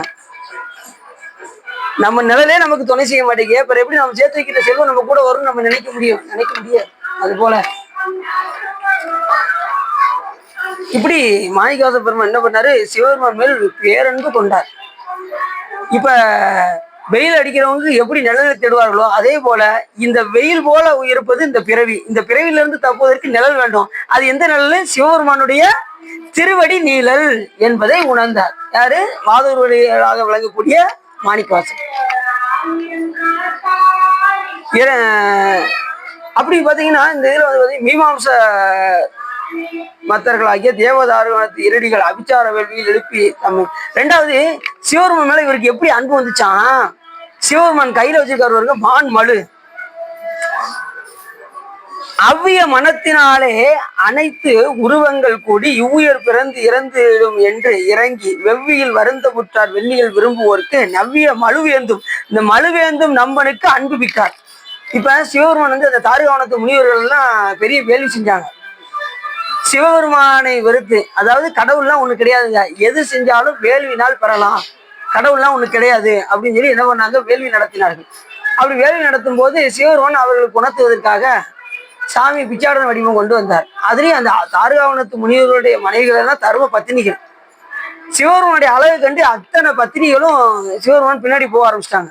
உடனே இந்த தாருகாவனத்து முனிவர்கள் என்ன பண்ணாங்க, என்னடா நம்ம தர்ம பத்தினிகளையே மயக்கி ஒரு கூட்டு போறாரு அப்படின்னு சொல்லி அந்த வேள்வியிலிருந்து மானை அனுப்புனாங்க. சாமி கையில ஏந்திக்கிட்டாரு. புளியை அனுப்புனாங்க, உரிச்சு இடுப்புல கட்டிக்கிட்டாரு. யானையை ஏவுனாங்க, அதை எடுத்து என்ன செஞ்சுட்டாரு, சாமி போர்வையாக போத்தினார். இப்படி வந்ததுதான் சிவபெருமானுக்கு ஆடையை தவிர மற்றபடி சிவபெருமானுக்கு ஆடையே கிடையாது. ஏன்னா அவர் வந்து பற்றற்றான், எதுலையுமே பற்று இல்லாதவர் சிவபெருமான். அப்படி பற்றில்லாதவர் மேலதான் நாம என்ன செய்யணும், பற்ற வைக்கணும். பற்றுக பற்றற்றான் பற்றினை அப்பற்றை பற்றுக பற்று விடற்கு.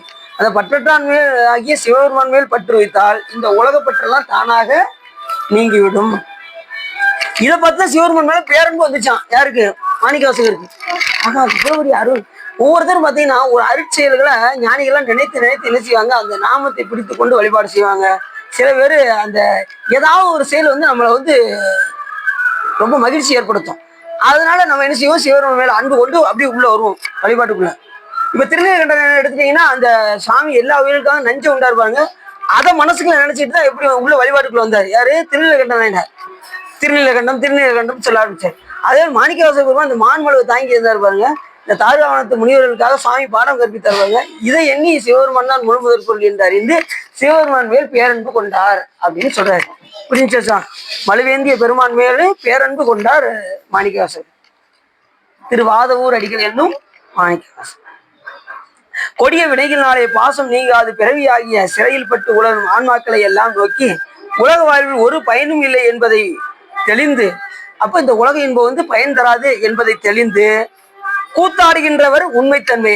யார் கூத்தாடுவா, அப்படிப்பட்டவருடைய தன்மையை உணர்ந்து அவர் மேல் பற்று கொண்டார். யார் மேல, சிவபெருமான் மேல். அப்ப இந்த உலகத்துல எதுவுமே நிரந்தரம் இல்லை என்பதை உணர்வதுதான் நம்ம, அதுக்குத்தான் நம்ம அதிகமா படிக்கிறோம். இப்ப நம்ம படிக்கிற படிப்பெல்லாம் எதுக்குன்னா இந்த உலக இன்பம் நமக்கு பயன் தராது என்பதை உணர்ந்தரணும். மனைவி மக்களால பயன் கிடையாது, பிள்ளைகளால பயன் கிடையாது, செல்வத்தினால பயன் கிடையாது. ஆனா நாம நினைப்போம், இதுதான் பெருசா நினைப்போம்.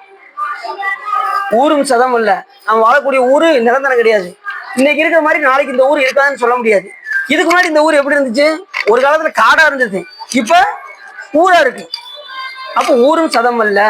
அடுத்து இந்த ஊர் அழிஞ்சு அதுக்கப்புறம் புதுசா ஊர் வருவதற்கும் வாய்ப்பு இருக்கு. இப்ப 100 வருஷத்துக்கு முன்னாடி இந்த ஊர் எப்படி இருந்துச்சு, ஒரு 1000 வருஷத்துக்கு முன்னாடி இந்த ஊர் எப்படி இருந்திருக்கும், யோசிச்சு பாருங்க. அப்ப ஊரும் சதம் அல்ல. உட்டார், நம்ம சொந்த பந்தங்கள்லாம் நிரந்தரம் கிடையாது. துட்டு இருந்தா வருவாங்க, துட்டு இல்லைன்னா நம்ம பக்கத்துல வருவாங்களா? ஓ, அவளே இப்படி கஷ்டப்பட்டு இருக்கு, அவ வீட்டுக்கு நான் போய் சாப்பிடவா, நல்லா இருக்கு அப்படின்னு என்ன செய்வாங்க, அந்த பக்கம் தலை வச்சு படுக்க மாட்டேன் போக மாட்டாங்க. அப்படிதானே சார், அதானே உண்மை. துட்டு இல்லைன்னா யாரோ வருவாங்களா? கொஞ்சம் வசதி இருக்குன்னு வச்சுக்கோங்க, அப்புறம் நாத்தனாரே என்ன சௌக்கியமா அப்படியே வந்து ஒட்டுவாங்க. என்ன அங்க இருக்கு அதனால வந்து ஒட்டுவாங்க, இல்லைன்னா பக்கத்துல வருவாங்க. அதான் உண்மை.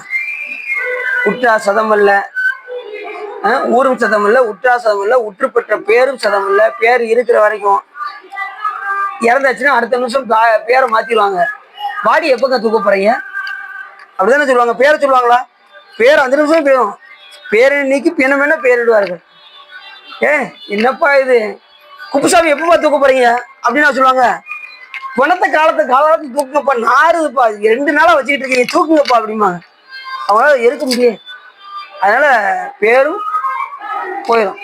ஊரும் சதம் இல்ல, உற்றா சதம் இல்ல, உற்று பெற்ற பேரும் சதம் இல்ல, பெண்டினா மனைவிகள் சதம் இல்ல, மனைவியுமே எப்படின்னா ஒழுங்கா புருஷன் சம்பாதிச்சாதான் கூட இருப்பாங்க, இல்லைன்னு நினைச்சுவாங்க போயிடுவாங்க. பெண்கள் சதம் இல்லை, பிள்ளைகளும் சீரும் சதம் இல்லை. எல்லா பிள்ளைகளும் உன்னோட இருக்குங்க. நீ யோசிச்சு பாருங்க பார்ப்போம். எத்தனை பிள்ளைகள் முதியோர் இல்லத்துல கொண்டு போய் தாய் தகப்பனார் கொண்டு போய் சேர்க்கறாங்க. அதெல்லாம் சதமா?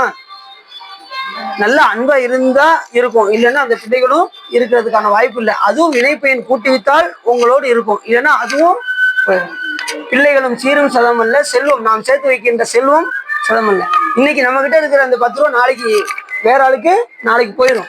அது நம்ம கூட இருக்கும்னு சொல்ல முடியாது, அதுவும் நிரந்தரம் கிடையாது. ஆனா என்னைக்குமே நிரந்தரமாக இருக்கக்கூடியது சிவபெருமானுடைய திருவடி ஒன்று மட்டுமே. உற்றார் அருளரோ உயிர் கொண்டு போகும்பொழுது குற்றாலத்துறை கூத்த நல்லால் நமக்கு உற்றார். கடைசி காலத்துல நம்ம கூட வருவது யாரு? சிவபெருமான் ஒருத்தர் தான் நம்ம கூட வருவாரு. எல்லாரும் வெறுத்துருவாங்க, சாமி நம்ம கூட எப்பவுமே நம்மளை வெறுக்காத ஒரே ஆள் யாருன்னா சிவபெருமான் ஒருத்தர் தான். யார் என்ன சொன்னாலும் சரி, சாமி நம்ம கூட இருப்பாரு. ஒன்றா இருப்பாரு, உடனா இருப்பாரு, வேற இருப்பாரு. எத்தனை பிறவியா இருந்தாலும் சிவபெருமான் தான் நமக்கு தாயும் தந்தையராக வருவார். ஒருத்தர் தான் உற்ற துணை சிவபெருமான் ஒருவரே அப்படிங்கிறத நம்ம உணரணும். அது ஒண்ணு மட்டும் நம்ம தெளிவா தெரிஞ்சுக்கணும். உற்ற துணை யாரு? தொடர்ந்து நின்ற தாயானை. எத்தனை பிறவி எடுத்தாலும் தாய் தந்தையாரா வருவது சிவபெருமான் ஒருத்தர் தான். தொடர்ந்து நின்ற தாயானை, ஒவ்வொரு பிறவிலையும் தொடர்ந்து நின்ற தாயானை, தவமாய தன்மையானை, தலையாய தேவாதி தேவருக்கு என்றும் சேயானை, தென்கூடல் ஆளவாய் சிவனடியே சிந்திக்க பெற்றேன் யானைங்கிறாரு சுவாமி. ஒவ்வொரு பிறவியும் நமக்கு தாயும் தகப்பனாரும் யார் வர்றா? சிவபெருமான் தான். அப்படி அப்படி இந்த இதை பார்த்து பேரன்பு புரிகிறாரு திருவாதவூர் அடிகளாக வழங்கக்கூடிய மாணிக்கவாசகர். அதுவும் கூத்தாடுகின்றவர் உண்மைத்தன்மையை வேறும் வேடம் வேறும் நடிக்குமாறு மனத்தில் இப்பிரபஞ்ச பற்றை முழுது நீக்கிவிட்டவராய் பாண்டியனது நீதியை முன்பு போல் நடத்தி வந்தார்.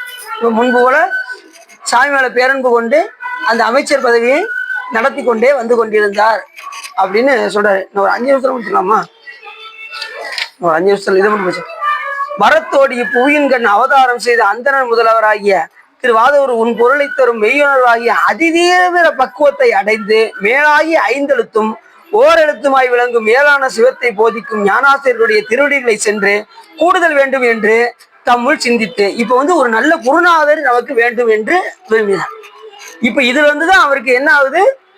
நல்ல இப்ப எல்லா நூல்களையும் கட்டுறாரு, தெரியாது. அப்ப குருவர் இல்லாம திருவள்ளுவை அடைய முடியாதுங்கிற உணர்வு வந்துருச்சு. அப்ப இப்ப எதை தேட ஆரம்பிச்சிட்டாரு? குருவை தேட ஆரம்பிச்சிட்டாரு. வாதவடிகளாக வழங்கக்கூடிய மாணிக்கவாசக பெருமான் அது எப்படின்னா அதிதீவிர பக்குவத்தை அடைந்து சத்திரிவாத வகைகள் 4 இருக்கு. ஒன்று மந்ததரம், அடுத்து மந்தம், அதுக்கப்புறம் தீவிரதரம், தீவிரம், அதுக்கப்புறம் தீவிரதரம். முதல்ல இருக்கக்கூடியது மந்ததரம், கடைசியில இருக்கக்கூடியது தீவிரதரம். கால்வாசி சிவபெருமான் மேல அன்பும் முக்காவாசி உலகத்துல இருந்தா நமக்கு என்ன பேரு? மந்ததரம்னு பேரு. பாதி சிவபெருமான்ட்டையும் பாதி உலகத்துல இருந்தா நமக்கு மந்தம்னு பேரு. முக்காவாசி சிவபெருமான்ட்டையும் கால்வாசி உலகத்துல இருந்தோம்னா நமக்கு என்ன பேரு? தீவிரம் என்று பெயர். முழுக்க முழுக்க சுவாமியும் உலகத்துல சுத்தமா நாட்டம் இல்லாம இருந்ததுன்னா தீவிரதரம் பேரு. அப்படி தீவிரதரத்துல இருந்தவர் தான் மாணிக்கவாசகர். இப்ப இந்த சத்திரிபாத வகைகள் எப்படி சொல்றாருன்னா, இப்ப 4 நிலை வருக. மந்ததரம் எப்படின்னா வாழைத்தண்டை நெருப்பு வைக்க முடியுமா? என்ன வச்சாலும் ரொம்ப பிடிக்கிறது ரொம்ப கஷ்டம். அது போல இருக்கிறவங்க மந்ததரம். அந்த முதல் நிலையில உள்ளவங்க சிவரும் மேல கொஞ்சம் அன்பும் முக்காவாசி உலகத்துல இருக்கிறவங்க வாழைத்தண்டை நெருப்பு வைக்கிறது போல. 2வது நிலை பச்சை விறகுல வச்சு அதுக்கும் என்ன ஆகும்? லேட் ஆகும் பிடிக்கிறதுக்கு. அது போல 2வது நிலை உடையவர்கள். 3வது உடையவர்கள் எப்படின்னா உலர்ந்த விறகு, கொஞ்சம் ஓரளவுக்கு காஞ்ச விறகுல வச்சா ஓரளவுக்கு பத்திக்கணும், அதுக்கு தீவிரம் உள்ளவர்கள். கடைசி கறியில நெருப்பு வச்சா உடனே பத்திக்கிடும். கறியில நெருப்பு வச்சோன்னா உடனே பத்தி என்ன ஆயிரும்? நம்ம 2 ஊது ஊதுனோம்னா அது எரிஞ்சு உடனே சாம்பிராணி இதெல்லாம் போடுறோம் பார்த்தீங்களா? அது மாதிரி அது தீவிரதரம் உடையவர்களுக்கு அந்த மாதிரி பயனை தரும் என்று இந்த சத்திரிவாத வகைகளை எல்லாம் அறிந்து சிவபெருமான் தான் முழுமுத பொருள் என்பதை அறிந்து சிவபெருமான் மேல் பேரன்பு கொண்டு குருவர்கள் இல்லாமல் திருவருளை அடைய முடியாது என்பதை உணர்ந்து குருநாதரை தேட ஆரம்பித்தார் வாதவூராக வழங்கக்கூடிய மாணிக்க வாசக பெருமான் என்று இந்த பாட்டு வரைக்கும் நம்ம பார்த்துருக்கோம். அடுத்து தொடர்ந்து பார்ப்போம் என்று சொல்லி இதுகாரம் உள்ளம் 2 வகை சிறந்து இந்த திருவாதவூரிகள் புராணத்தை நீங்கள் கேட்டதினால் உங்களுடைய வல்வினை கலைந்து திருவருள் உரையும் என்று சொல்லி திருப்பூர் பாலியாடியின் உரையை நிறைவு செய்து